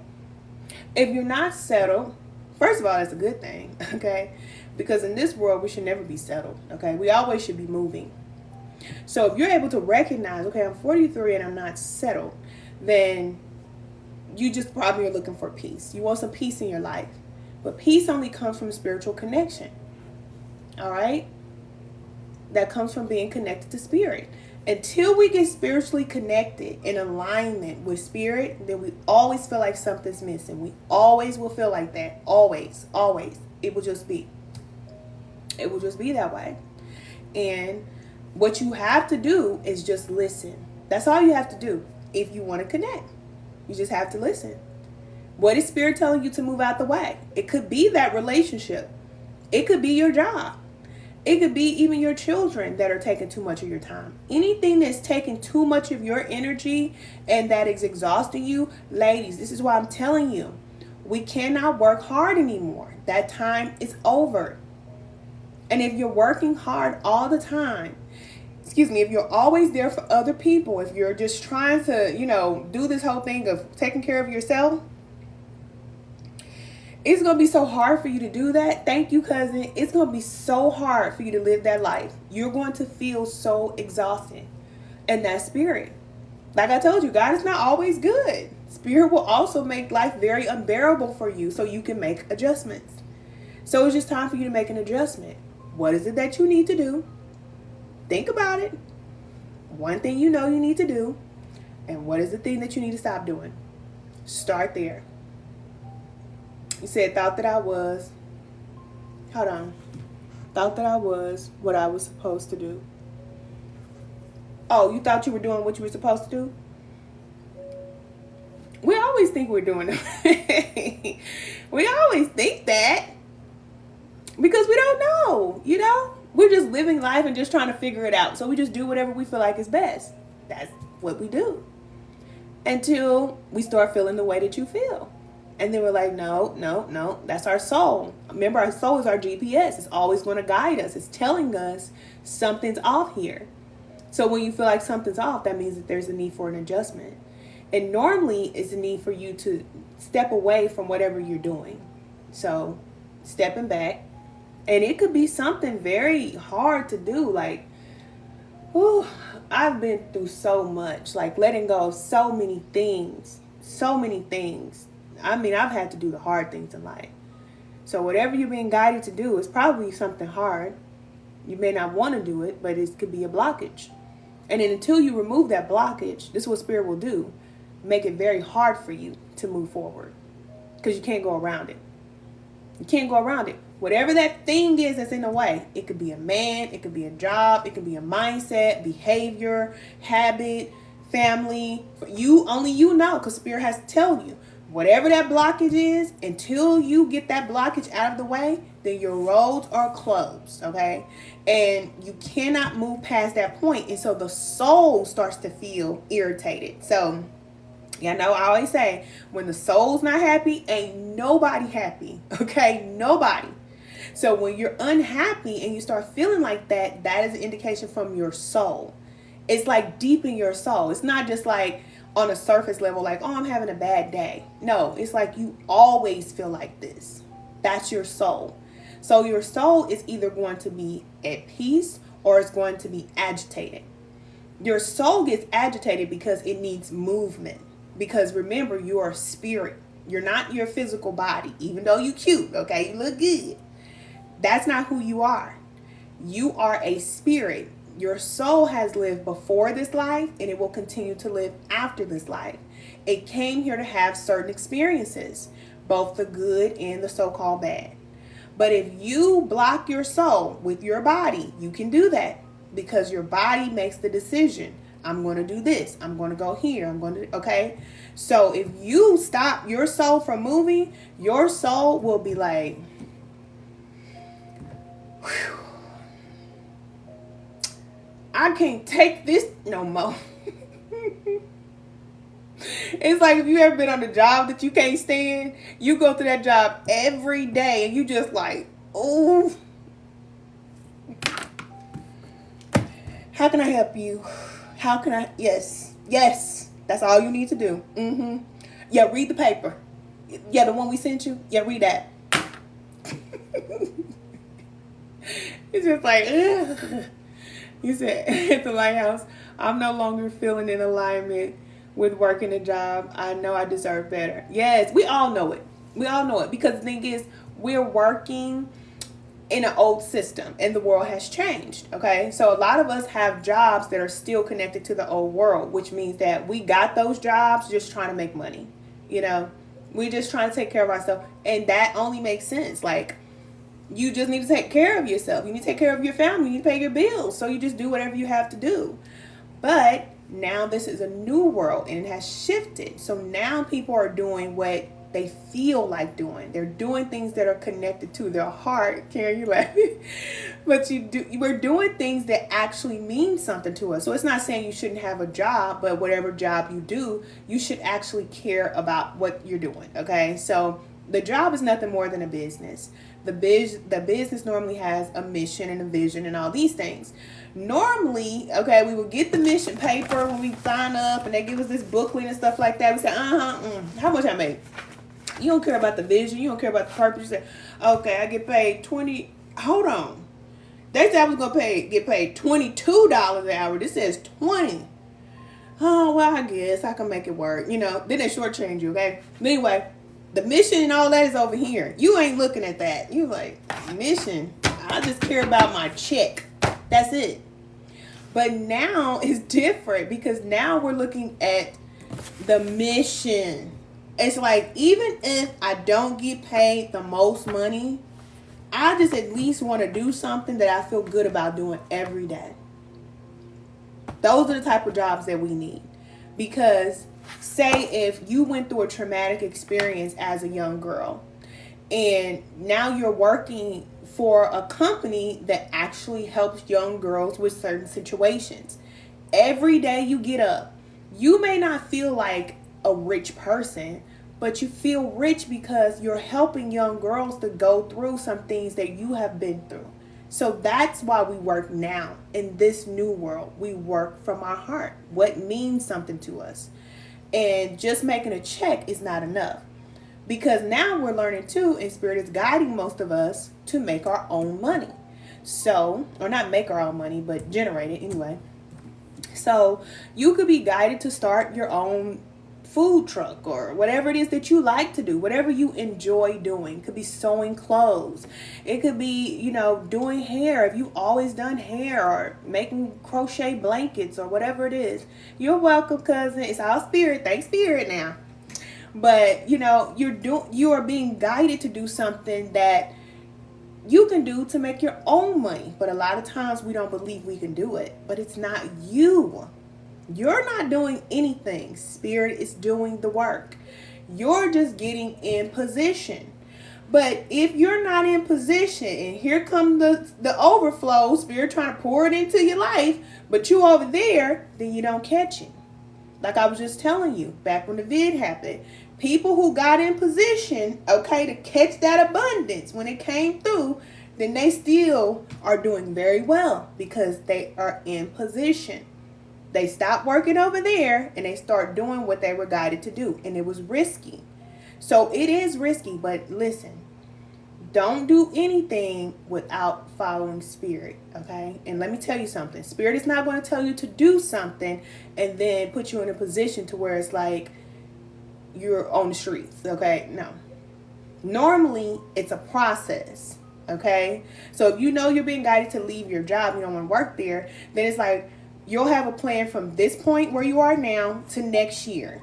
You should have a plan. What are you going to do? Spirit will help you to map that out. And you'll start doing whatever you're doing now. You'll keep doing that, but you'll do something else on the side. And then that thing will take off, and then you will move away from that. Yeah. Yeah, real talk. So, yeah, follow Spirit. It's scary. Listen, if I could tell you, cousin, it's safe. It's safe. You're going to be all right. I could tell you that. And you will be all right. But you won't feel like it. You're going to feel like, like you're going to be nervous. You're going to be nervous. It's not going to be easy for you to do it. But only those who do it. Only those who do it will get the benefit. I'm on fire, cousin. Cousin said I'm on fire today because I don't even know how long I've been on here. This is Spirit because I've been just running my mouth. What time is it? I think it's 2:30. I gotta go get Daniel. Oh no, it's 1:25. Okay, I gotta go get Daniel from summer school, y'all. Daniel's back in summer school. Thank God. Whew. He does not like staying at home, and I don't want him at home. I don't. I want him in summer school. You say I'm just going to do it. Just pray about it and take your time. There's no rush. Don't rush. If you rush to do something, that's not Spirit. It's not Spirit. Because there is no rush. Now, on the opposite end, all right, we don't want to call it, whatever these little goofy names that people have for, dark forces, but they'll rush you. You'll start to feel, that feeling like you need to hurry up and do something. Hurry up, make a decision. Hurry up. That's not how Spirit works. I just told you, Spirit's very gentle. The guidance is so gentle. You're just like, that's why you feel like you don't know what you should do, because it's so gentle that you don't even know if you should do it or not. It's like, I know I feel like I should do this, but I don't know if I should do this because it's just open. It's always an open invitation for you to do something. That's Spirit. Now, when you do it, it's not going to be easy, but You know that you did the right thing. You always feel like no matter what happens, I know I did the right thing. That's spirit. But if you do something and then you regret it, you're like, oh man, I should have never did that. Oh man. Then you know that probably was you. You know, ego, you know, of course, you know, we have dark forces and things like that. But they just help us too. They help us. Because when we make hasty decisions, we learn, or we should. And when you learn from those hasty decisions, then guess what? You don't do them anymore. That's the point. That is the goal. But, you know, we don't always learn that way. You said, you're not rushing. It's been 10 years, and listen, 10 years in the making, cousin? Yeah, it's time for you. That's why you feel irritated. And let me tell you something. It don't go away. When spirit say move, and you say, I know. I'm gonna do it. I know. You start feeling so bad. I mean, I can remember pulling up to the gas station when I was in Kansas City, and I would just cry. I'm supposed to be getting out and getting gas in my car. I don't want nobody to see me, so I'm doing like this.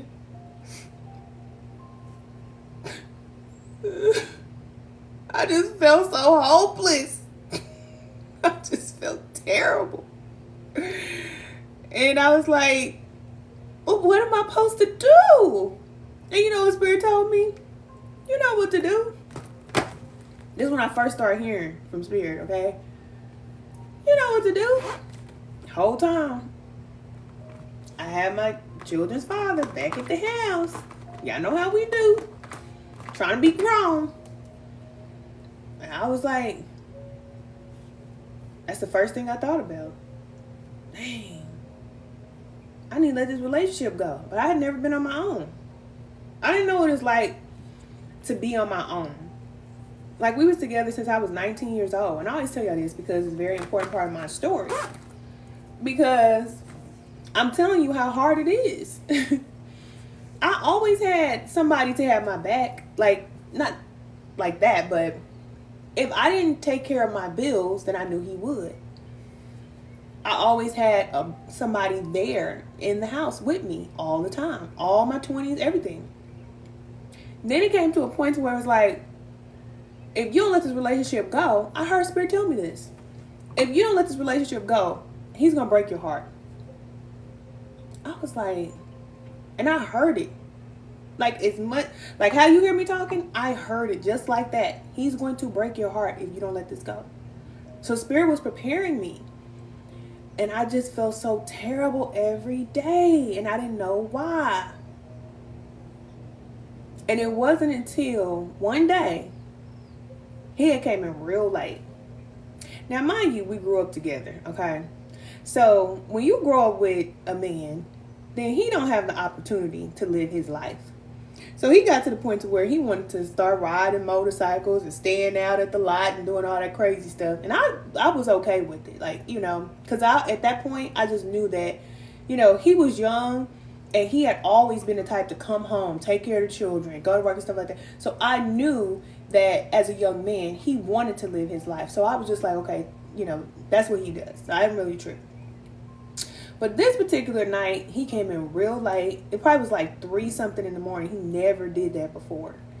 And I was just like, you know, we had a conversation like, that's unacceptable. Like, you doing too much. Staying out at the lot all night. And so he got like with me, he never been like this with me before. He was just like, well, this is what I want to do. And it's what he wants to do. So you know what I did? I respected it. And one thing about a man is they don't like when you just let them do what they want to do. They want you to be like, no way, you ain't gonna be able to do, you know, they really like that, okay? Or they want that. And I didn't give it to them. I just said, okay. So we had to talk the next day. I said, well, I already knew we were supposed to be out of a relationship. Remind you, Spirit already told me the relationship was over. So when we had the conversation, I was just like, you know, I think it's best that we just, split ways. And we had that conversation. And that was hard for me. And so I told him that when I came back from work, I didn't want him to be there no more. Because it was my townhome. I bought the townhome. Or I, had the townhome in my name. So he was ready to go too. It was mutual. Because remember, we were young. But it was like he didn't want to say nothing. I didn't want to say nothing. So we just tried to live together. It was just getting on our nerve. Both of us just going crazy being in a relationship. So I said something. And then I heard Spirit tell me, if he does not change and try to come back and make it right, go on. And don't look back. When I tell you, I cried. I cried. Not because of him, but because I was so scared. I had 3 children, and I never had been on my own before, ever. And I just was so scared. But I know what I heard. And I didn't want to go back because I knew how yucky I felt being in a relationship. So I was like, I don't want to go back to him, but I just don't know what's going to happen. I just did not know. So then I'm like, I'm just going to keep moving forward. Now, I started doing the YouTube on the side. That's something that I was doing on the side. So I was working in the hospital in the daytime. And then at nighttime, I would come home and record my YouTube videos. Now, the YouTube videos was all grimy. Looking crazy, whatever. And nobody was really watching them. But I heard my son tell one of his friends, like, my mama, she's a YouTuber. That's what he told one of his friends. Because I only had like 20 subscribers on the channel. And I was like, I heard him say that. And Spirit know I needed to hear that. Spirit knew that. Because I stopped recording. But I would just record on and off. But when I heard him say that, I went home that night and I started recording again. I did 4 videos. I know I used to do all the signs, okay? So I did the air signs, fire signs, water signs, earth signs, did them like that. And I did readings for every single sign. And one of the earth sign air sign videos, it took off and did like 1,000 views. Now, I didn't tell you I had 1,000 subscribers. I had 1,000 views. But my daughter was at practice. And I'm sitting there scrolling through my phone, while she's at practice. And do you know that video just kept going up and up and up and up. And I'm like, I'm sitting there with my sister and my friend. I'm like, people are watching this video. Now, I started the YouTube channel and I started recording just because, I wanted to learn how to read and I was just learning, okay? I was just learning. I wasn't thinking about subscribers or money and nothing like that. It was just something that I wanted to do. I was guided to do it, okay? But that video took off. And it didn't take off until I left that relationship. That's why I'm telling you, cousin, hear me. Because if I was still in that relationship, that would not have happened. So once that video took off, then I never stopped recording. Baby, I put my foot on the gas. You hear me? And I recorded videos every single week for about 3 years straight. But it didn't take long. It did not take long. Like, I got to 100,000 subscribers on YouTube in probably like a year and a half. I think like a year and a half, maybe, yeah, something like that. 100,000 subscribers. Millions of views. I have over 12 million views when I shut that channel down. I was getting paid so much money from that channel. Not even from YouTube. It was the extended videos that I did. Because y'all know I used to do the extended videos.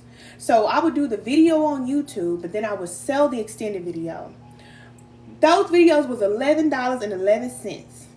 All my cousins just love those extended videos. If I didn't have the extended videos up, they'd be like, Can, where our video, where our video, where the video? So I just started doing extended videos for every single sign. 12 signs every day. It was like my life took off so fast. And I made more money than I ever made in my life at that time. But I would have never had that happen, ever, if I would have stayed in that relationship because it was a blockage for me. But before that, I was already being prepared. Spirit was already telling me, you need to let this go. Like how you can know. There's something that you need to do because you know that there's another level, but you don't know what it is. And Spirit's not going to tell you. Spirit's not going to tell you. The only other side of you doing that thing is this great abundance for you. You won't know it. It's not until you do the thing. Then you will know. And then you look back and say, oh, it just makes sense. But cousin, I started the YouTube channel in 2018. By 2019, I stopped working. And it wasn't because I was making a lot of money. But again, Spirit had guided me, and told me, pick a date. Pick a date so you can quit this job. Stop working on this job. I didn't have another job lined up. Remind you, I had my children, bills, everything. Scared again. I said, how am I going to pay my bills if I stop working? YouTube was not paying. I hadn't do the extended videos and I didn't do none of that stuff. But I heard to pick a date. And so I picked the date, March 25th, 2019. I remember. So people were asking me at my job, Ken, where you going? You got another job? Where you going? I had to tell them, yeah, I got another job, because I didn't want people to be thinking I was crazy because I stopped working and I didn't have another job. Now, don't do what I'm telling you to do, okay? I am definitely on a different path, for sure.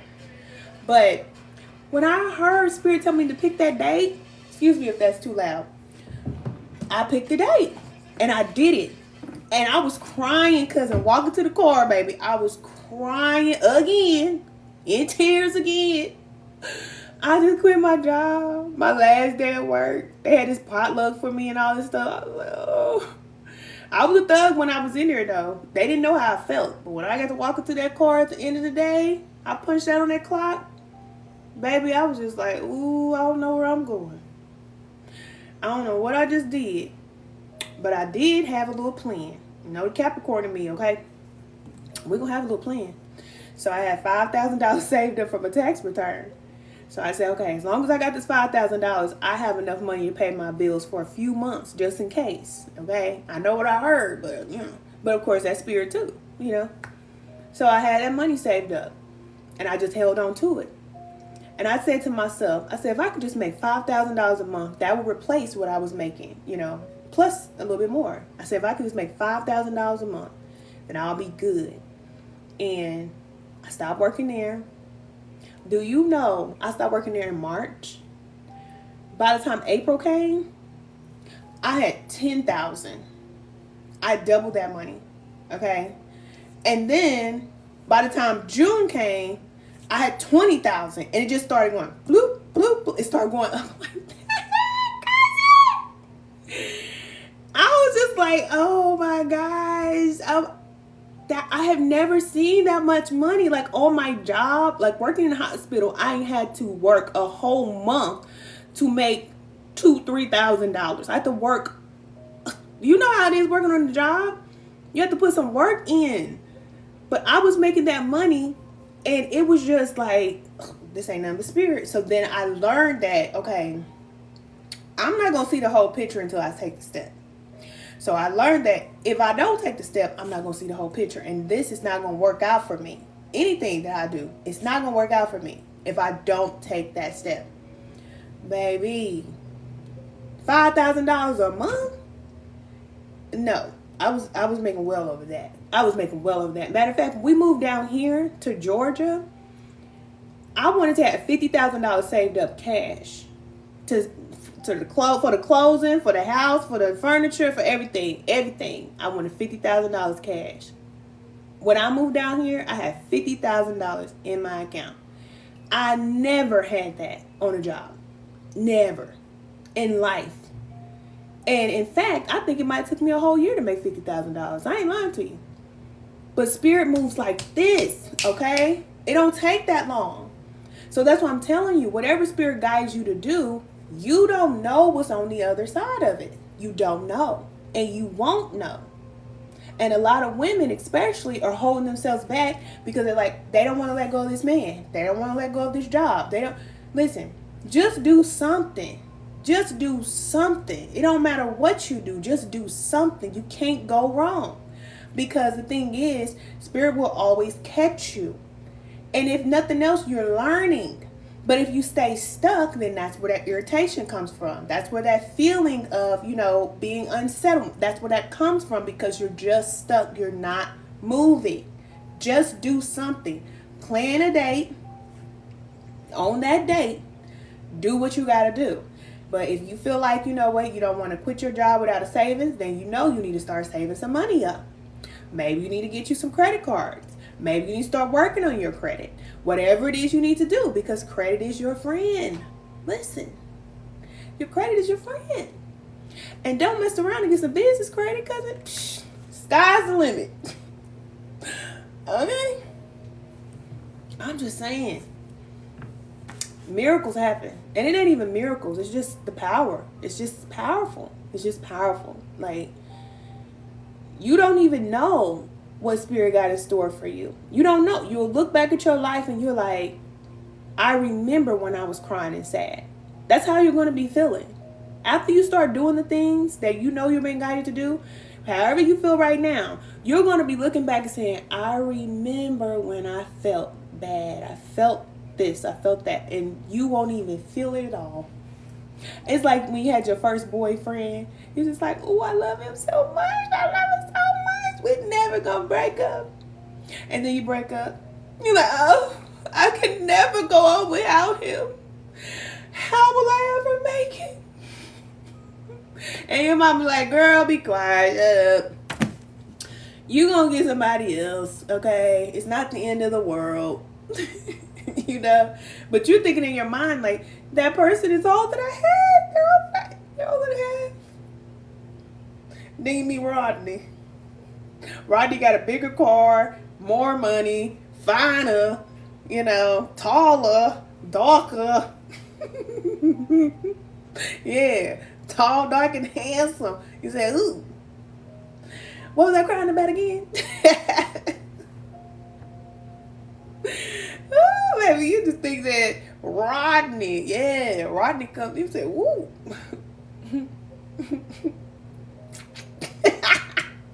Y'all know how it is, okay? That's like my car. I remember I had a Cartier repo. Look at me telling my kids my stories. I remember I had a Cartier repo, cousin. Everybody knows what it's like to get a car that's getting repo. Listen, it happened to me. I was in the grocery store, okay? Now, this is back when I was working on a job. I was in the grocery store, and me and my daughter went in the store like normal. Now, I knew I didn't pay that car note in like 2 months. I was just like, listen, I ain't got it because I just don't have it. So, they came and got the car. They came and got the car while we was in the grocery store. So, we came out with the bags and looking for the car, and I'm like, doot, doot, doot. Baby, I don't hear nothing, okay? My car, where's my car? Dude, where's my car? You know where my car is at. And I thought to myself, I said, dang, they came and got the car. So I walked over to IHOP. IHOP was next door. I just took me and my daughter. I said, we just gonna sit here and wait for your daddy to come. So he came pick us up. Maybe I got in the car. Now, mind you, he had the Magnum back then, and, you know, the Magnum cars they used to have, you know. He thought that car was all that. And I was just like, I was feeling some type of way because I didn't have my car, because I don't like asking people nothing. Even when I was in a relationship with him, like, I didn't want to ask him for rides and stuff like that because I just like, I like doing it for myself. Don't question me. I always been like this. So he was just like, you know, don't worry about it. Like, I can take you. I'm like, I know you can take me, but I just like having my own car. I just like having my own stuff. So I was crying. Because I was like, I love that car. It was just, I don't know what I'm going to do. And then I got my truck. What car? Man, I ain't worried about that car. Shoot. But I was crying because I didn't have no car. You see what I'm saying? So a lot of times we are crying, we're sad, emotional because we don't know what's next. We don't know. We just went out. We just like, oh. And then that cycle ends, and then a new one begins. You get something better. You're like, oh. Baby, I got my Yukon. When I got my Denali, oh, I was, ooh, yes. You couldn't tell me nothing then. I said, ooh, yes. Because, you know, we got a lot of children. Listen. Sidebar, nothing against van moms, okay? All the mamas who got vans out there, y'all keep y'all van, okay? But this mama right here, we pulling up in a truck. Yeah. Truck me, please. Thank you. Okay, I need all these children on a different row. So when I got the truck, it was like we went from having a car, which I love the car, but you know, you have children in the back seat, you got one in the front, and they just all up on you. But when you get a truck, you be like, sit down. Okay, you can yell all the way back on the third row. Did you get, yeah, put that in the cup holder. Hey, cousin. You said that's your favorite truck. I was just talking about a Denali. Baby, that Denali something serious. I love it. I just love GMC trucks. I love them because they're good trucks. They are reliable. Now, trust me, I do my research. They are reliable, baby. And when you have children, you don't always have the time to go to a bathroom, change diapers, and do all that stuff. No, but you got that truck, though. When you got a truck, it's like having a house. Baby, you can put a refrigerator in there. You got snacks in there. You got toilet paper, wipes. You got everything in the bag. All you got to do, and you don't have to worry about like a changing table because the truck is this big, okay? So you just pull up the truck, hit the button in the back of the truck, come up, and you could lay your little blanket down, change your baby right there. Got your little, you know what I'm saying? And go on about your business. I ain't hating on the van mamas, but, you know. You say, Ken, don't be acting like you cute. I mean, I be trying to be cute or whatever when I be pulling up in the truck. I need a new one. I do. Because this one right here I've been having since, I think I got this truck in 2019. So it's time for a new one. But I just like the model. In all GMCs, I just think they just look a certain type of way. Yeah, all kind of stuff, baby. You can put all kind of stuff in the car, baby. You don't need no diaper bag and all that stuff. Because you just load the truck up with everything you need. You put a whole box of diapers in the back. Just leave it back there. Get a changing pad. Put everything in the truck. What? Got your nice AC blowing. Yeah. I'm a mom for real. Okay? You said, I don't care how many kids I have. I'm not getting a van. No, I can't. I just can't. And I know they got some real nice vans out there. Like, they have vans that, you know, pull open on both sides and all that. But no, You said and do. I just have to clean mine out yesterday. Yes. Gotta keep it clean now. You gotta keep it clean. But, you know, I'm saying all that to say, take the risk, okay? I know we start off talking about vegetables and being a vegetarian, but this is what we do when we get on the phone. We just be talking. You said you would get a station wagon, though, baby. Not that station wagon. That's like the Magnum. The Magnum is a station wagon. They don't even make them no more. You're welcome, cousin. I hope I was able to help y'all. Look, I'm here, okay? Join us in spiritual alignment class. You know, I'm always going to tell you that, okay? Go to the lighthouses. The lighthouses. Oh, my goodness. I told you about this moon cycle. Don't judge me. Go to the lighthouse. There are resources there, okay? Whatever you need, let me know. Send me an email. Let me know if there's something that you need. You say you used to like the Magnums? No, cousin. That's a boy card. I don't like that. And I didn't like when my baby daddy, that's what I'm calling him, he used to pull up in that. I'm like, ooh. Okay, you said yes, it's helpful. Yeah, he used to pull up in that car, and they used to like having them cars all with all them different colors and rims and stuff like that. And I used to work in a hospital, you know, I used to work in certain, you know, it's a little different element. And he would come up with this boom, boom, boom. I'm like, then you get in the car, you be shaking in the car. I'm like, the ghetto. Now, when I was younger, I used to love that. Okay, I would not be with no dude if he didn't have no nice car. Like, if he didn't have no nice car and nice shoes, we just not talking, okay? So, you know, of course, when you're dealing with dudes that's in the street, that's just what they have. You know what I'm saying? They be in the street, that's what it is. So they all have nice cars, normally have rims, you know what I'm saying? Old school box Chevy or something, you know, Regal, Firebird, whatever it is, Trans Am, all that, okay? So that's what I was into when I was young. But when I got older and I started working in hospitals and I started being more professional It's like he was still the same. He still was riding up on 20-inch rims, and everybody be like, "Oh my God, look at that car! It's so nice!" And you can see the wheels shining from all the way down the street. You come riding up there with the dago car smelling like blunt effects. I was like, "Bye, y'all." We all standing outside. I be like, I'm thinking to myself, like, I know he getting ready to pull up. Because sometimes he would come pick me up, like take me to lunch or something like that. They were like, "Oh, Ken, your ride is here." I be like, "I know. I can hear him." My mom be like, Ken, come down here. Somebody outside for you." Boom, boom, boom. Like, and then he got a motorcycle. I was like, this is where we crossing the line. You're going too far. You're going too far. Baby, we got on that motorcycle. Yeah, just get on the motorcycle. It's okay. Baby, I got on that motorcycle. I couldn't do it. Like some women, they like driving and riding on the motorcycle stuff. Baby, y'all go ahead. Because I couldn't. He went too far. He threw all the cars out. He's like, "Forget all these cars. I'm going to be on the motorcycle now." And I was like, okay, you know, men doing men stuff. He was that type. So, baby, when he said get on the back of the bike, one day I thought I was going to do it, okay? Now, I got dressed up, and I thought I was getting ready to do it. Baby, my legs was burning, tailpipe right there by your thigh and all that. I was like, I was holding on so tight, and then he started going dipping down like this. I was like, oh, no, I never will do that again. No, I need to be in the truck. I need to be in the truck with all the children, and you can go do whatever you're going to do. No, I ain't doing that. Too much. That's what I'm telling you. These men are crazy. They're crazy.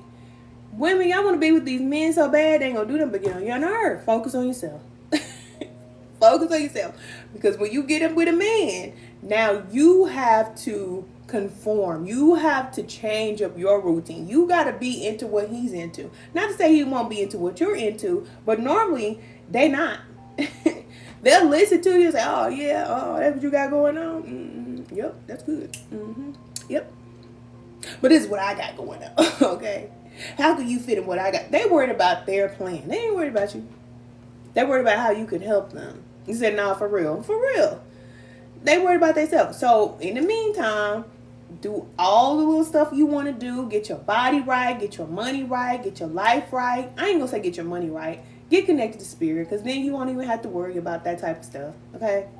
Get yourself together. And then when you get with a man, it's like you had all the opportunity you needed to heal and cleanse. You're doing your baths and eating clean. And you're doing all this stuff. So now you can be a clean, pure vessel for this man, because we know the man, he's going to deposit energy in you. And that's just what it is. If you already are going through all this stuff within you, you don't need no man putting no deposit in you. Okay? Because you got to learn how to cleanse and remove the energy from yourself first. Once you can do it for yourself, you practice on yourself, cleansing, healing yourself, then you start doing your children. Then you start venturing off and dating and having a man and all that stuff. Okay? So, take your time. These men ain't going nowhere. They'll be right there. They're going to be right there. They ain't going nowhere. And the man you want, baby, he gonna be so happy he got you. He gonna be like, "Ooh, she different.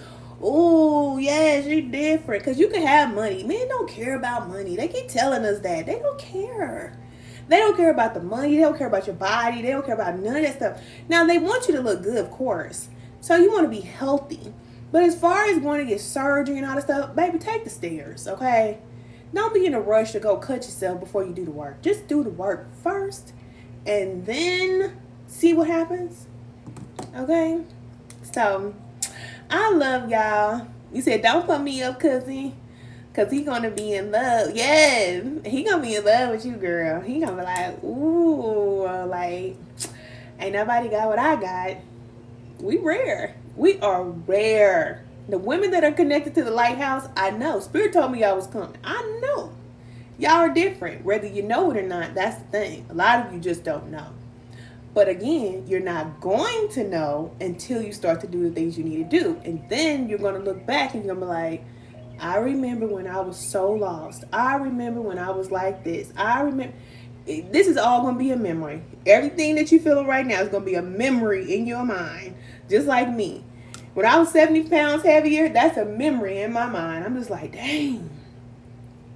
I was big. I was out of control. That's a memory. That's not who I am now. It's not who I am now. And so I've been guided to come back to help other women do the same. So it's like Spirit saying, it ain't for you. Like, you not cleaning yourself up and getting cleaned up for yourself. Everything I do and everything that I am is for all of you. So that you can see it's possible. So that you can know what to do to get you out of the place that you're in. You said, first time here, loved it. My daughter tagged too. Thank you, Karen. Thank you, cousin. Look, we cousins now. You stuck with me now. I am here. You have support, okay? Many of us women, we have to go through life by ourselves, doing it all by ourselves. And I'm here to let you know that time is over too. We have support. We all want the same things. And most women don't want to deal with other women. But that's only because we're not healed.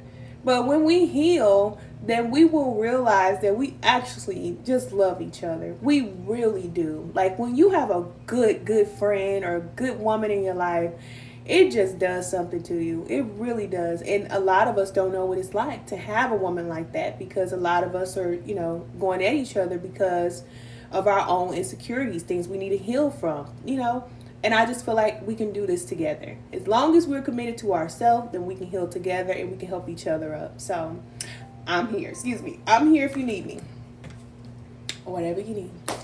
Okay, you said, do you have body dysmorphia? I know a lot of women who lose weight and have issues afterwards. No, girl. No. I'm just playing. But you do want to, eat certain food. Because if you eat certain food, then it's going to keep you like you need to be. Okay? Now, mind you, I did have 3 children. So I got a mama's body. Let's just say that. But I'm healthy. I'm healthy. Not perfect, but healthy. And that's what matters. That's what matters. But the scars is there, baby. I done been through the trenches now. Period. But, I'm healthy. And that's what you want. You said not you grabbing the shoulders. I have to fix it up. I said, what? No. But the good part about it is your shape. When you get your shape, you can do whatever you want to do with it. That's why I tell you, don't go get surgery so quick. Before you try, working on yourself, follow spirit. Take your time. Don't rush. People who are rushing to go do that, they're going to be feeling like crazy in a couple years. They're going to wish they never did that. Take your time. And then you can shape your body how you want it to be. And you can also ask. You can pray. When you get connected spiritually, I'm telling you, spirit hears your prayers. If you say you want to be 150 pounds, 140 pounds, whatever you want to be, then you start following the guidance from spirit telling you to let these things go, start doing this, start doing that. You start doing all that stuff. Whatever you ask for, you're going to get it. You're going to get it. And be ready when you get it. Okay? But you'll know how to be responsible once you get it. So you'll lose the weight, but you won't be out here half naked. You see what I'm saying? You'll lose the weight, but you'll carry yourself with integrity. It's just like when you get that money. You say you want all this money. Okay, when spirit give you all that money, then what are you going to do with it? If you don't have that connection to spirit, then you just do whatever with it. And that's what you see people doing. But when spirit is connected to you, now you know this is the plan. Because you're going to have the plan for the money before you get the money. Okay? You're going to have direction. So you'll know this is what you need to do. Okay? Yeah, you said you look good. Thank you, cousin. Thank you, cousin. It's been hard work. It's been hard work, but that's what I'm telling you. You can do it. Just take your time.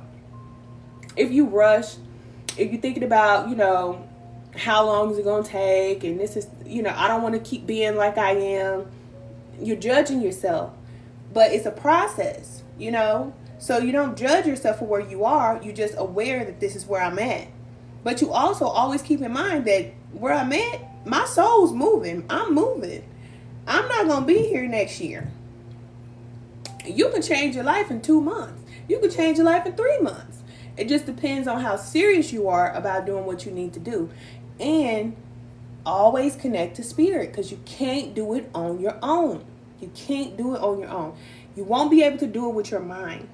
Like, I don't use my mind to do the things that I want to do. Some people use their mind, and that is how I feel like a lot of people manipulate energy, because they use their mind. They use their willpower to do things. That only can take you so far.